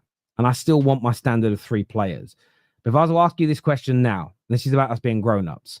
If I said to you now, Staffy, Ollie Watkins we can have today, so he starts preseason Monday. We can have Ollie Watkins today. But you can have Gyokeres on the 24th of July or the 1st of August, but we get Gyokeres. Would you rather wait for Gyokeres or have Ollie Watkins today? But why would I have to do this scenario? This is what I don't like. Why do I have to always pick the least of the worst scenarios? I don't like Ollie Watkins anyways. Okay. So that you already know that I don't want him. Okay. So, so let me tell you why, though. I'll tell you why I'm asking that scenario, because they're the players we're actually linked to. They're the only 2 strikers' names. Again, we can change Ollie Watkins and say Mateta, but there's been no credible link to Mateta in the past 4 weeks. So for me, I look at it this way. I want the 3 by that date. I'm frustrated if we don't get it. I'll criticize it. However, I'm always open-minded. So for instance, say we end up with Mbeumo and we have Cunha, but then 2 weeks, 3 weeks, 4 weeks into preseason, Arsenal land Šeško, Gyokeres is available and we get him. I'm then glad we didn't rush today and go and get Watkins because I think Gyokeres is better. So I'm always open-minded to me saying, yeah, I would have preferred a fast start with the players through the door. But I look at it this way. If you wanted clarity, I can explain it all to you thoroughly. You don't have to agree with it. I look at it this. Buying the right profile is the most important thing, even if they all come on the final day of the window. The second most important thing for me is getting them a fair and correct price so we don't run out of money in the future. The third most important thing, but it is important, is the speed of execution. But at the same time, I'd rather the right player in a month at the right price than the other end of the spectrum, which is the wrong player or not as good a player for too much money early. And that's why I don't necessarily look at it as a black and white approach of we need to have all the business done by this day. Otherwise, it's a complete and utter disaster. I think selling Sancho at a loss, Anthony at a loss, Rashford or loaning him out at a loss today is more detrimental to the future of Man United than waiting a month from now to sell them and making a profit. So there are some elements that are nuanced that you have to discuss, but I do have standards for this summer, and I'll be heavily frustrated if we're going into that second week of preseason when the tactics come in and you've just got Cunha there and nothing else is moving. If the sales of these players we've mentioned are not becoming closer, I will be frustrated and I'll criticize it, but I'll criticize it as we go along because I don't know what the end is going to look like. And sometimes that end result, you look at it and go, Arsenal, great example. They could have got Sane 3 weeks ago, but they're waiting for Rodrigo. I get why they're waiting, and that's quite a public example. And sometimes it's just a case of I'm going to be annoyed, but I'm not going to show my ass and make blanket statements. Those blanket statements may end up being true. We may start the summer badly. We may end the summer badly. We may have a bad early season and a terrible season. We can bring it right back. But I'm just not going to personally make a statement that I don't know if it's 100% true yet. You know, we could moan today about not getting someone, but have a brilliant signing in 4 weeks' time because we waited. And I just feel like I'd feel a bit stupid and maybe a little bit hollow, then celebrating it after saying it's been a catastrophic summer and making that statement. So I just tend to hold back slightly. That's all. Let me ask you then, Terry. Yeah, like when for you is the point when you, I'm going to use your word, when you start to panic a bit? Right? When would you say, like, because it's the 14th of July now? So panic doesn't come on the 14th because the word panic isn't right. I'll start panicking if pre-season's looking bad, if we're not getting, every week goes by, no one's being sold, we're no closer to signing anybody, we're playing bad football, then I'm going to start to get more and more, it's like an escalation. But then equally, I'm not going to make a carpet statement of this. I'll say if nothing changes from this point, we're fucked next season. I'll say something along those lines, I would expect. But what I'm not going to do on the 14th of July is go, that's it, season's fucked, season's finished, nothing can be done to change it. Because you both know that isn't true if the right things happen. So me not completely writing the season off on the 7th of July, the 14th of July, the 22nd of July, the 21st of July, doesn't mean like I won't criticize things along the way. I'm just not making a statement that I don't know if it's true. Now, I could make the statement, we have a shit summer, we have a shit season. I could go, fucking hell, I was right. And that's cool. But I just don't move like that in life. I just don't, that's just not how I do things in life, in business, with my kids. You know what I mean? I don't tell my kids off before they've done something wrong. I have to wait for them to do it. And I just sort of feel like there's not much. Again, I banter Staffy about him moaning and stuff because he's someone I really like. Staffy, he's a really good guy, and I have a laugh and a joke. And Bobo, this is a humidifier. People are asking what the smoke is. Humidifier. Looks like the Undertaker, but go ahead. I like it. But yeah, for me, I'm not gonna not criticize. I'm just not gonna make any sweeping statements yet because I don't know what I don't know.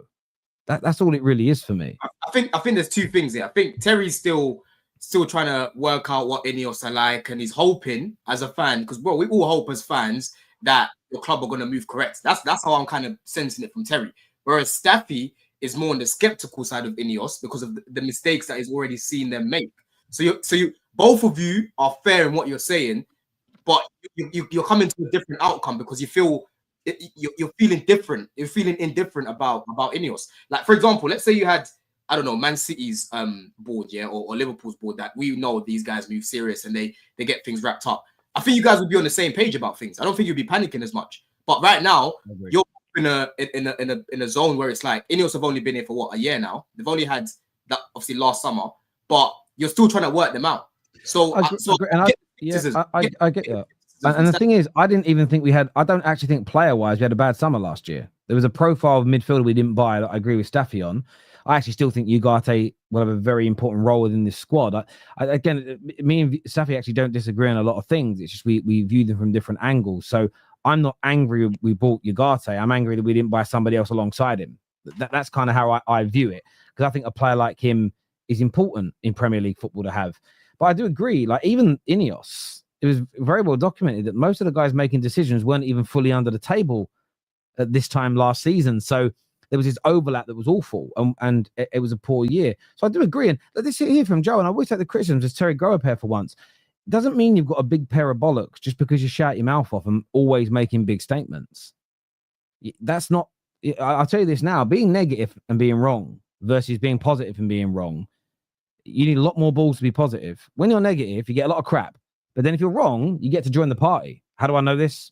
Been in this industry 10 years. I'll tell you now.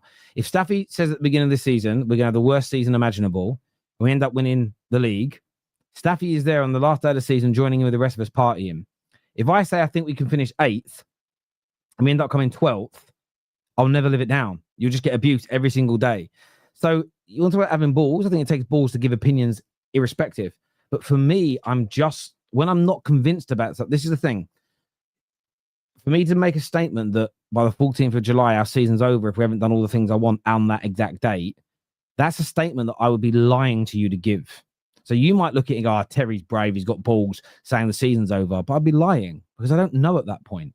And I'm not going to say things that I don't know or believing. I'm not going to. It's why these shows are called Straight Facts, literally because of this reason. People that say things that are opinions and go facts, bruv. I literally invented this show as it's the name of the title of the show to take the piss out of idiots that think opinions are facts. I still can't believe after 5 years people don't realize that. So yeah, it's not about having balls. And equally, that doesn't mean I disagree with some of the things Staffy says, but he's making a fair point. Me bantering him and saying he's negative, it's just me having a laugh with a mate. He's entitled to see what he thinks, but I'm very happy to be criticized or challenged on any views on things that I have. I also look at it this way. So Staffy, you maybe do a lot of research in the last couple of weeks, a lot of research, because you got my mind working. And one of the things that I researched was the Prem proven stuff. And this is fascinating because we looked at Man City and we both agreed they haven't bought a lot from the Premier League. But then I started looking at all the successful teams in Europe. So in the last decade, this is where clubs buy the majority of their players from. Man City is the Premier League. The highest percentage is 20%, followed by La Liga at 15%. Liverpool, 27% the Prem, 27% Germany, to be fair. Arsenal, 26% the Prem, 13% La Liga. Chelsea, 25% the Prem, 15% League R. Real Madrid, 21% Brazil, Spain, and actually 21% from Brazil. Barcelona, 24% from La Liga, 20% from the Premier League. Bayern Munich, 41% from the Bundesliga, 17% from the Premier League. You then go to the big Portuguese teams. Most of them buy from Portugal.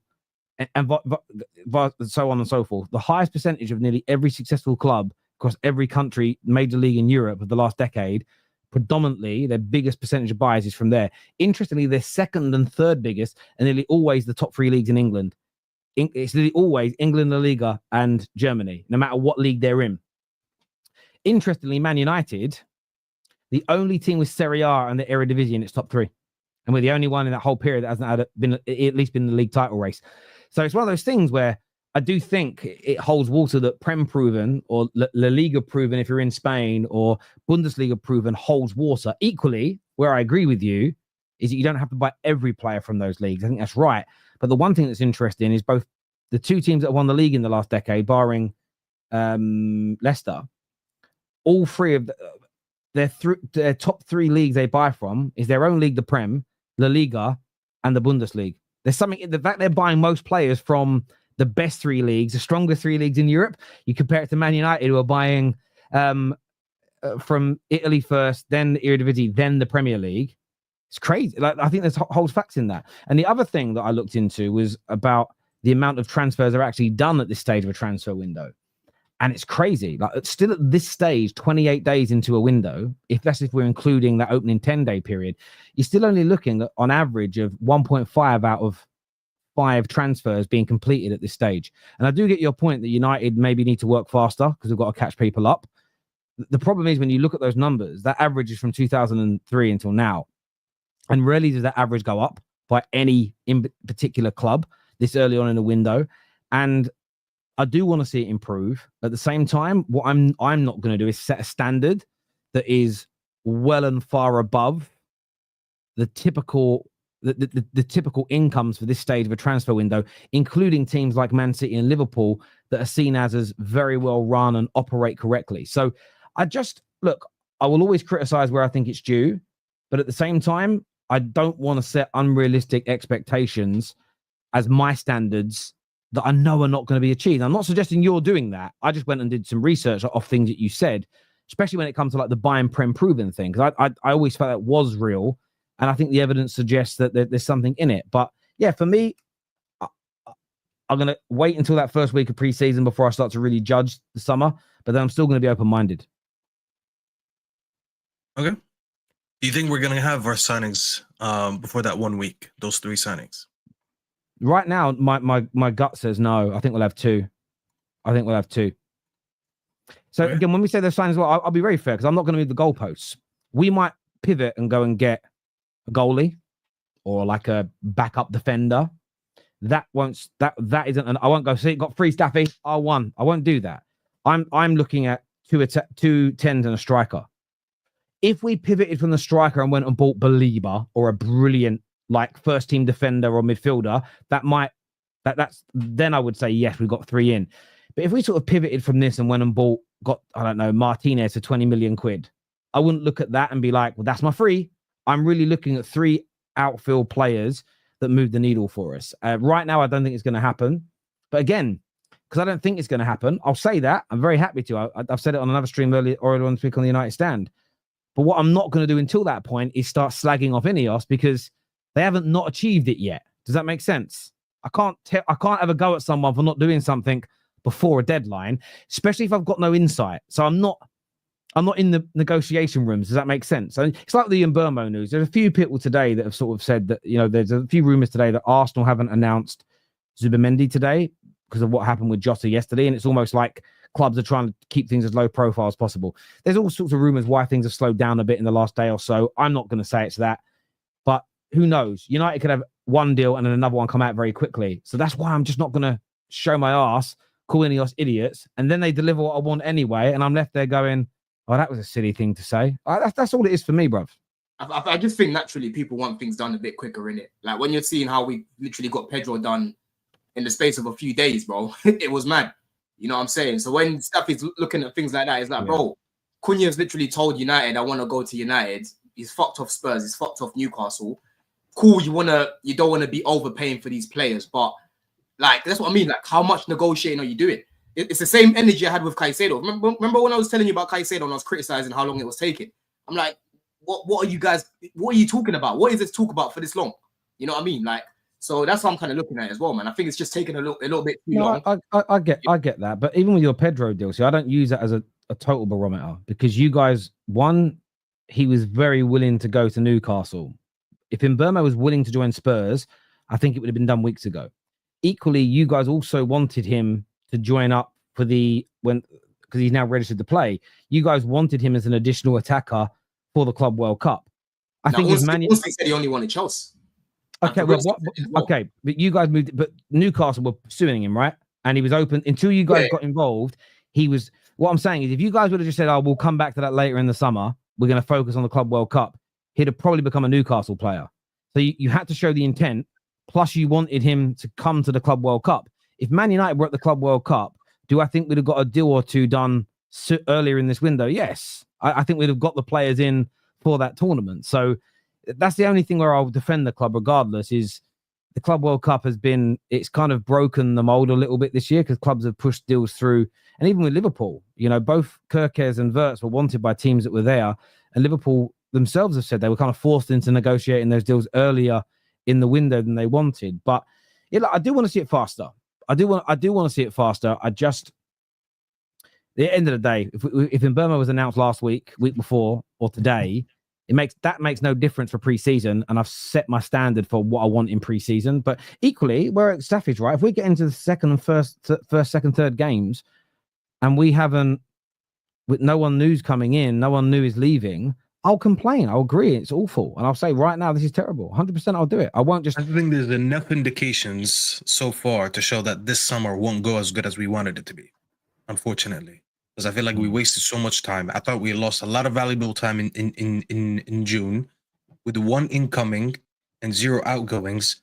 I'm sorry if I don't believe that Ineos from now until the start of the season, which is about 6 weeks from now, whatever it is, I just don't think that's enough time to sell all these players that we're talking about that are very difficult to sell for some reasons of not theirs, and I understand that, while we're doing all our incomings as well.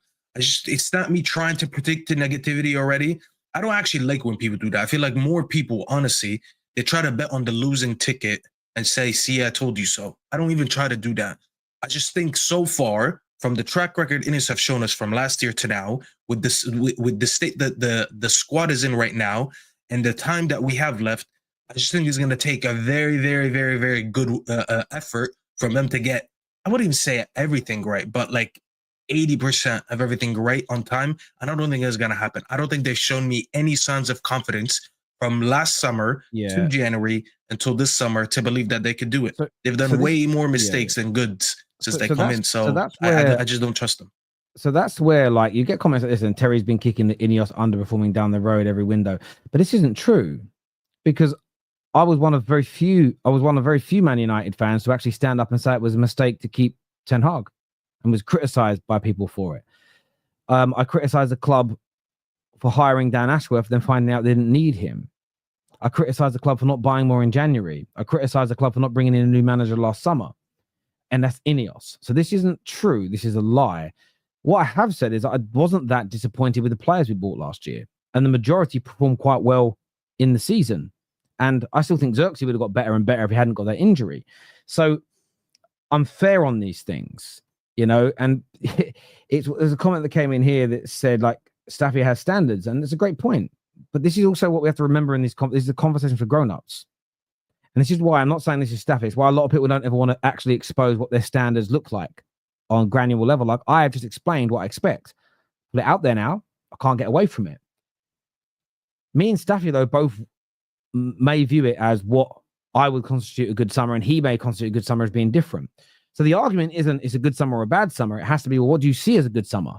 And what do you see as a bad summer, and vice versa? Because that's half the problem most of the time, is we just go, yeah, it's a bad one. Why do you think it's a bad one? Well, I wanted 7-8 players in. I wanted to sell 10. And then the next person goes, hang on a minute. I only want 5 signings and 5 out.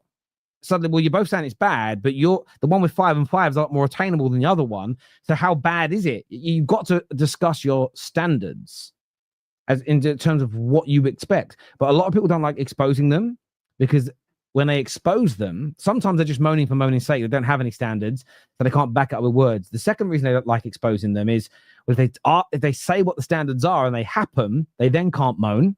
So they hate saying what a person has to do or achieve for them to say I was wrong. Hate doing that. And the third reason is they are scared that their standards will be laughed at. So why now, when you say I don't like this signing in midfield, who would you prefer? It's not for me to give suggestions on who to sign. Well, then it shouldn't be your. Or they do that, or they'll start talking about unrealistic things. How about you go bring me Mbappe? Go bring me Mbappe. Exactly, and that's why. So it isn't about standards. Standards is too generic a term. It's for the silly channels, the dumb channels, the basic channels. Okay, it's if you got doesn't matter if your standards are sky high or if your standards are rock bottom. If you're not willing to break it down and explain what they are, I don't want to talk to you. Just because it's a pointless exercise going, I've just got standards. Yeah, but what are those standards? What do they look like? How can they be achieved? Are they reasonable? Are they attainable? What happens if they are achieved? How long after they're achieved do you relax a little bit and give a little bit more patience next time? That's what I call a grown-up conversation about this. The problem is a lot of people now don't want to talk about what their standards actually are for the reasons we just gave. Because once you put them out there, you can't take it back. Because a lot of people did this 4 or 5 years ago. They would say, if my manager does X, I'll back him. X then happens and they go, oh, fuck, been caught out now. Or, if my club signs at least 4 players of this standard by this day, I'll back Ineos or I'll back KSE or I'll back fucking Clear Lake. They do that and then they go, oh, shit, I've got to back them now and I don't want to. So, but I'm not saying Staffy's that guy at all.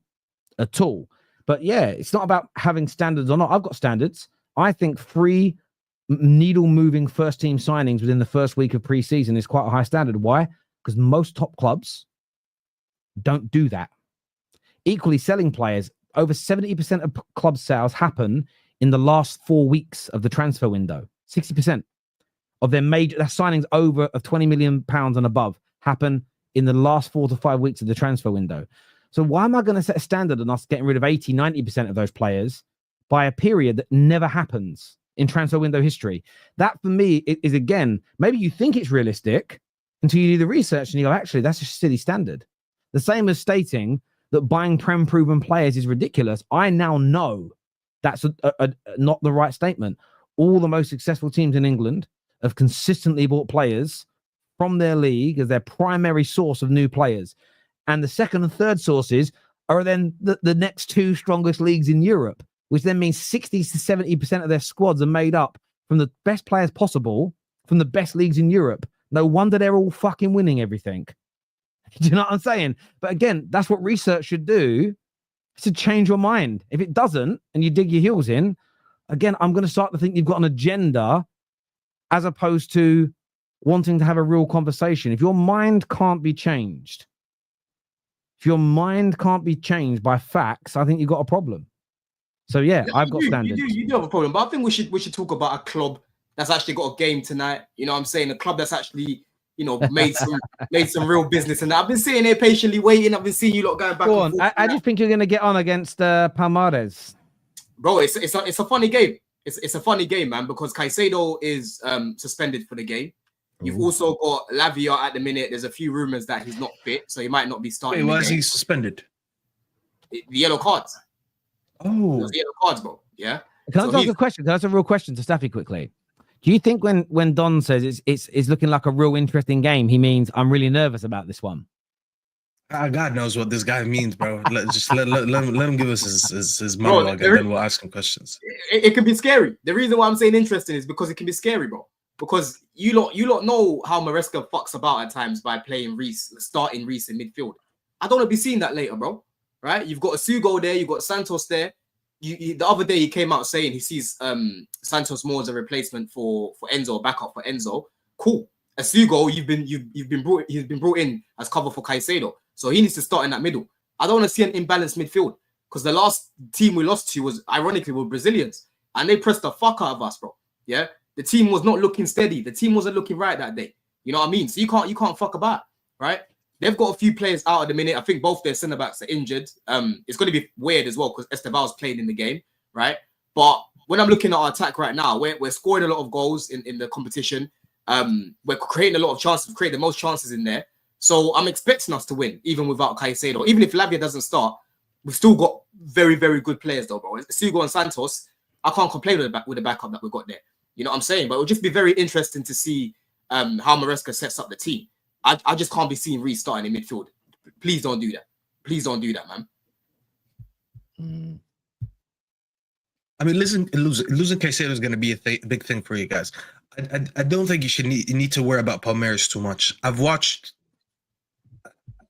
how many games of Palmeiras so far? At least two or three of them.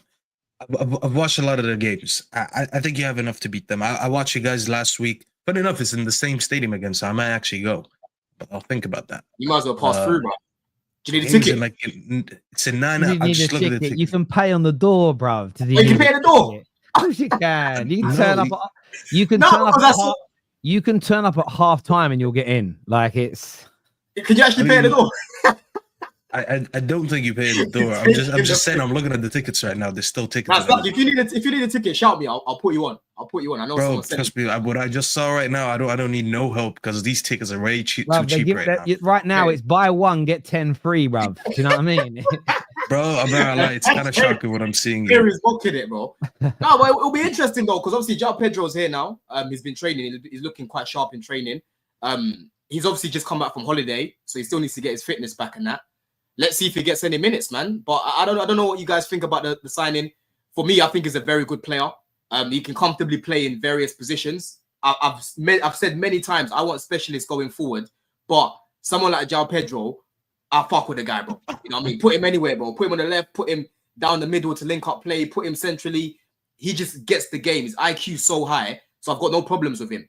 But I still want Chelsea to go and sign a Kudus, as well as bringing in a Gittins and bringing in a Pedro. Jackson might go. Who we're going to replace Jackson with? It might be Ekatike as well. You know what I'm saying? There's still work to be done, man. There's still work to be done. Because like I keep telling you, our biggest problem last year was our finishing. So when I'm looking at the signings that we're making, I can see more numbers being added to the team. And more numbers ultimately means more W's, bruv. You know what I mean? Yeah. So before Terry rudely interrupted me, I wanted to say, I don't think you'll face issues against Palmeiras.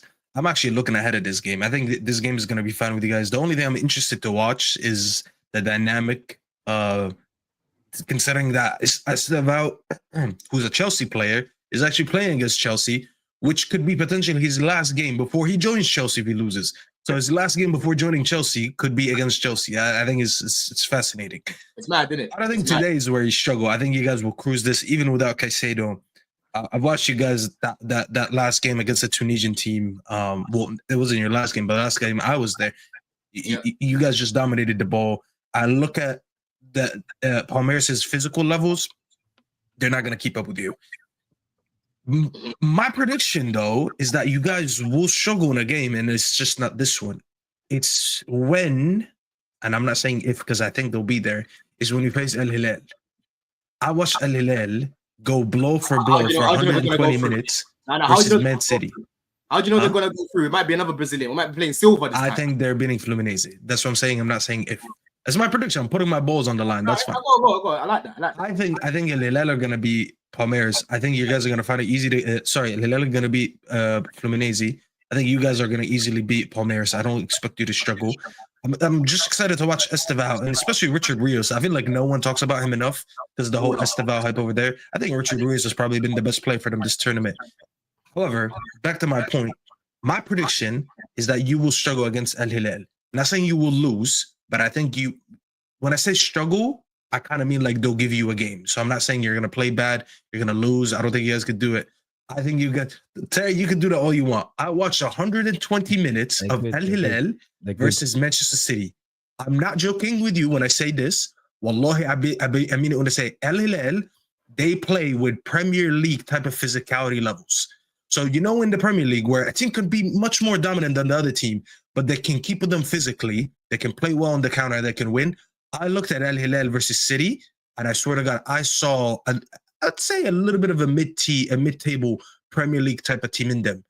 That is the type of team I think you'll struggle with because you won't be able to bully them physically and they can actually counterattack. The way they were ripping Manchester City on counterattacks time and time and time again, this is the type of team that you struggle with. However, I will say this, you guys have a better backline than City right now. You won't get carved open like that. So I'm not going to predict that you guys are going to concede 4 goals.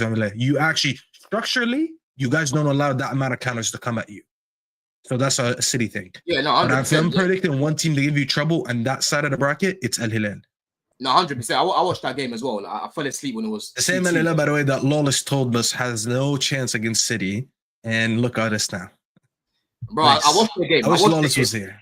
I watched the game, Staffy. Listen, I was up till it was 2-2. I fell asleep, right? But you're right. You see how good Koulibaly was? I swear to God, he never played that good for you guys. Nah, never. He was a howler, bro.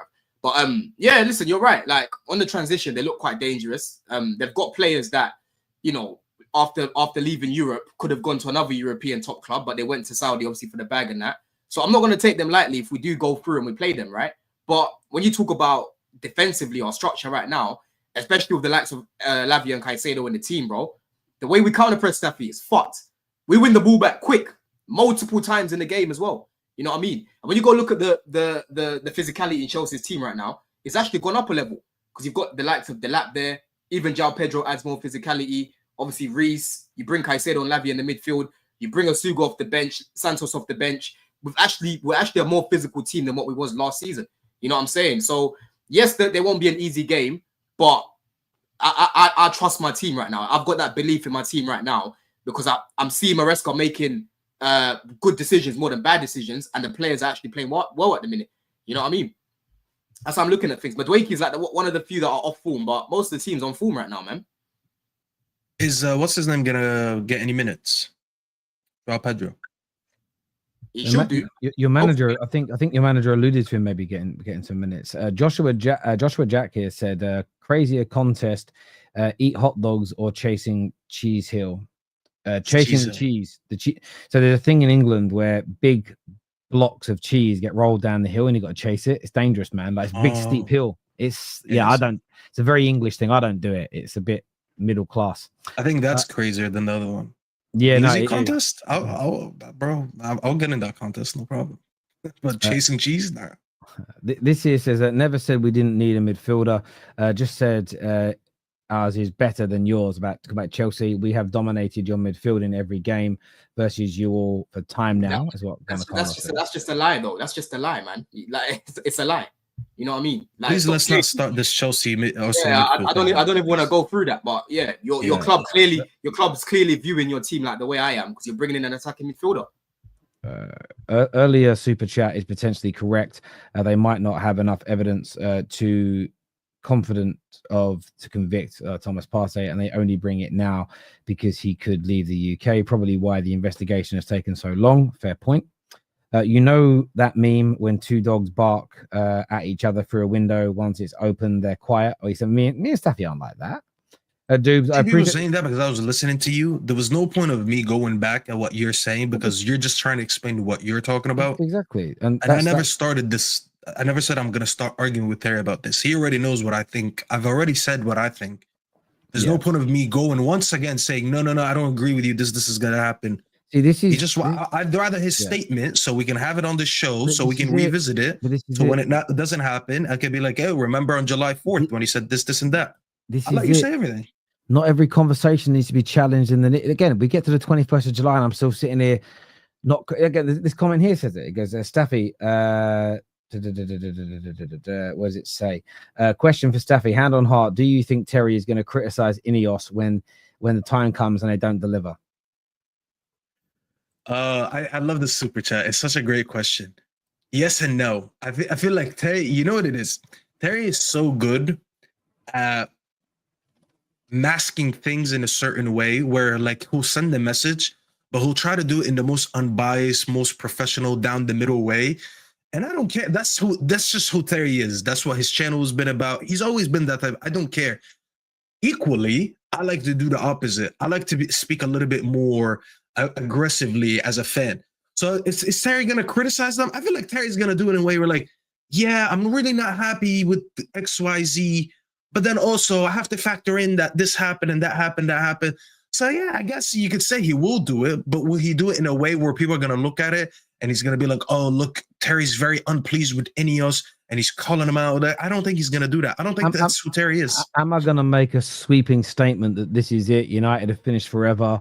We're never recovering from this. I'm not going to say things that are not true because it's like, when we lost the Europa League final, a lot of United fans got clipped up and went viral saying we're finished club, we're dead forever, we're done. Well, I wouldn't say that because I don't believe it.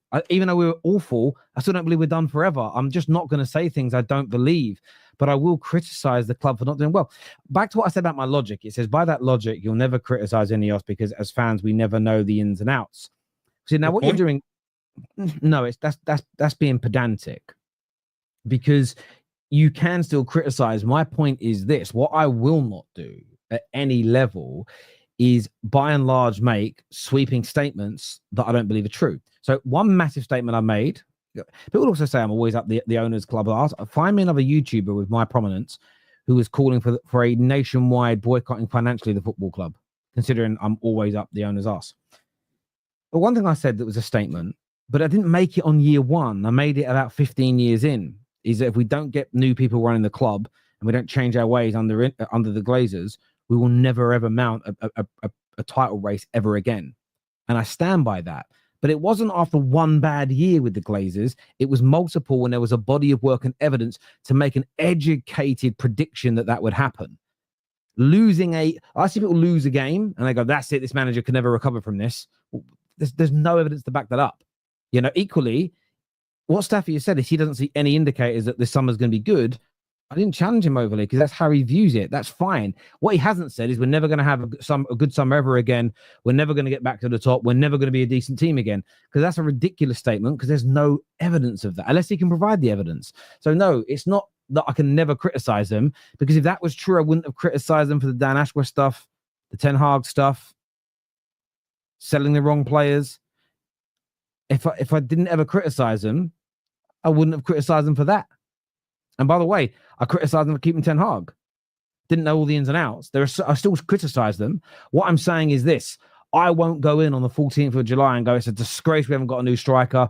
The owners are shit. Sack them all. They're this. Call them pejoratives. And then 2 weeks later, bang, we end up with Gyokeres. And I go, I look a little stupid now, don't I? And people always often ask, so why don't you get clipped up more? Because I'm not always out there making polarized statements. I do every now and then, but it's not some people are making polarized statements 10 times per stream. This is just not my way, my friend. If you don't like how I am, don't watch. Simple as that. Also, are you honestly that naive to think that if Arteta knew about the allegations that he wasn't coached by the legal team on what to say to the media? You don't know anything. How much did Arteta know and when? No one has any idea how much Arteta knows. That would be speculation. You're playing in Philly. You might lose. Well, I don't know why that makes a difference. Why does that make a difference? I mean, this is going to be Chelsea's third game in Philly. They're used to the humidity by now. Oh, is it because it's humid? Right, I get you. You guys are lucky the game wasn't yesterday, though. By the way, I don't know if you guys know that. Where I live, I got hit by a tornado last night. Oh shit! And we had no idea. I was live and we got hit by a tornado in the same. Again, bro. I'm not joking. That was an earthquake last time. Earthquake, fucking hell, man. Nah, last time it was an earthquake, bro. Yesterday I was on live, and then I was like, chat, my house is shaking, and I go outside. I swear to God, I wasn't joking. And I go outside, my windows, so the windows are open, so I see the blinds are like sucked to the outside. It's just like kind of being held by the window. I'm like, wait, that's weird. Like how the window's supposed to blow it in now.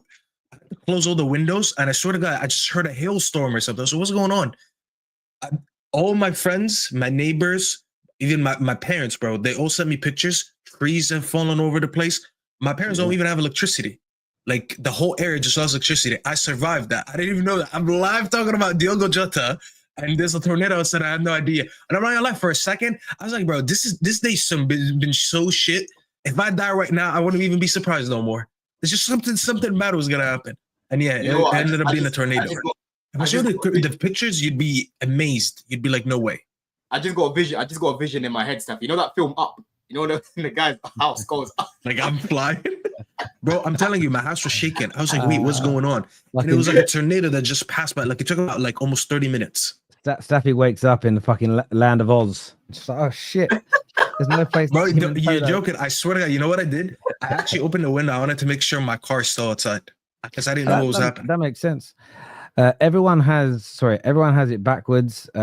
Had Arsenal done anything other than act normal on Partey, they would have prejudiced the case publicly. Arsenal have protected the sanctity of the law and made conviction more likely. I mean, look, I saw a few people tweet that saying that there is this view that if Arsenal suspend him and then this goes to court, it could sway the jury because Arsenal suspended him. That may imply guilt. I've read that. This is the issue though, when none of us are legally trained as well. Staffy better get back in the kitchen if that's his cooking. Keeping it real, Terry. Big up. Also, Don licking his lips means he's lying. Oh, what? Hey, why watching my lips? Why watching my lips, man? Don't watch my lips, bro. Big yourself up, though. Why is Don watching Staffy have an argument and licking his lips? That's mad. What are you doing, Don? He does enjoy watching us argue. He loves it. I love it, bro. Honestly, in the group chat when he's not going back and forth, I'm just always just watching. You know what I mean? Yeah, it's good fun, man. It's good fun. It's good fun. Don needs Esteval's hot take from tonight's game. So he needs Don's Esteval hot take. He's gonna be man of the match, isn't he? Even if he's bad, is he man of the match in every game? Yo, Cucurella needs to smash him in today, bro. You know what I'm saying? This here says RIP Jota. Partey only didn't get an extension because he was charged. That makes me sick. The situation generally makes me sick. Nothing makes sense. Oh, I thought you're not allowed to say that. I wonder if that super chat is going to get criticism now. Sorry, there's spamming. Chelsea's been fined in the chat, bro. We've been fined. Martin Ziegler, that baldy, he just put it out. Oh. Let's go and have a look at what he said. That ain't no problem. You know what I mean? We're making racks over here, bro. You know what I mean? We're making money as we sleep right now. You know what I'm saying? Arsenal might be paying for that fine, actually. Why can't I find it anywhere? Just literally type on the TL. Here we go. Breaking news: Chelsea have been fined 31 million euros by UEFA and a further 60 million euros condition for breaching of its rules. Villa have been fined 11 million euros and 50 million conditional. I think that's to do with because you guys have sold like the set. It's for the thing where we snitched on ourselves. I think it's to do with that one. Then what's it got to do? No, but Villa are being mentioned at the same time. Yeah. Sorry, it's the next one. Yeah, because that's not allowed. Yeah, that's to do with breaking. You've broken FFP. So you've been fined 27 million pound, and then a conditional 60 million for breaches of its financial rules. So I don't know when the condition be break, but the club agrees subject to sporting restrictions. Yeah, to do with the FFP stuff. I'll have a read of that later. It's a big fine though. It's basically a player. Yeah, I mean we've made nearly 50 million from the Club World Cup, so that's basically paid for it, bruv. You know what I mean? Like Arsenal could be paying for it as well. You know what I mean? Listen, I want to thank every single person who has tuned into the show today. Staffy, Don, always a pleasure to speak. Lawless was here with us a while back. Please hit the like button before you go and make sure you are subscribing. But until next time, take care. Goodbye. God bless. And we'll see you all again. Oh, I think this might be redirecting you guys somewhere. I don't know. Let me check. I don't ever know these things. No, it isn't. So take care. Are you guys live after this anyway? No. All right. Let's see who is live. Let's see if someone's live. We can just throw them a redirect. Who do I like that's live that comes up on here? I don't know him. I know him. There you go. You guys are going to get redirected. Go spam and say it's a redirect. Cheers, people. And I'll see you all again very, very soon. Peace.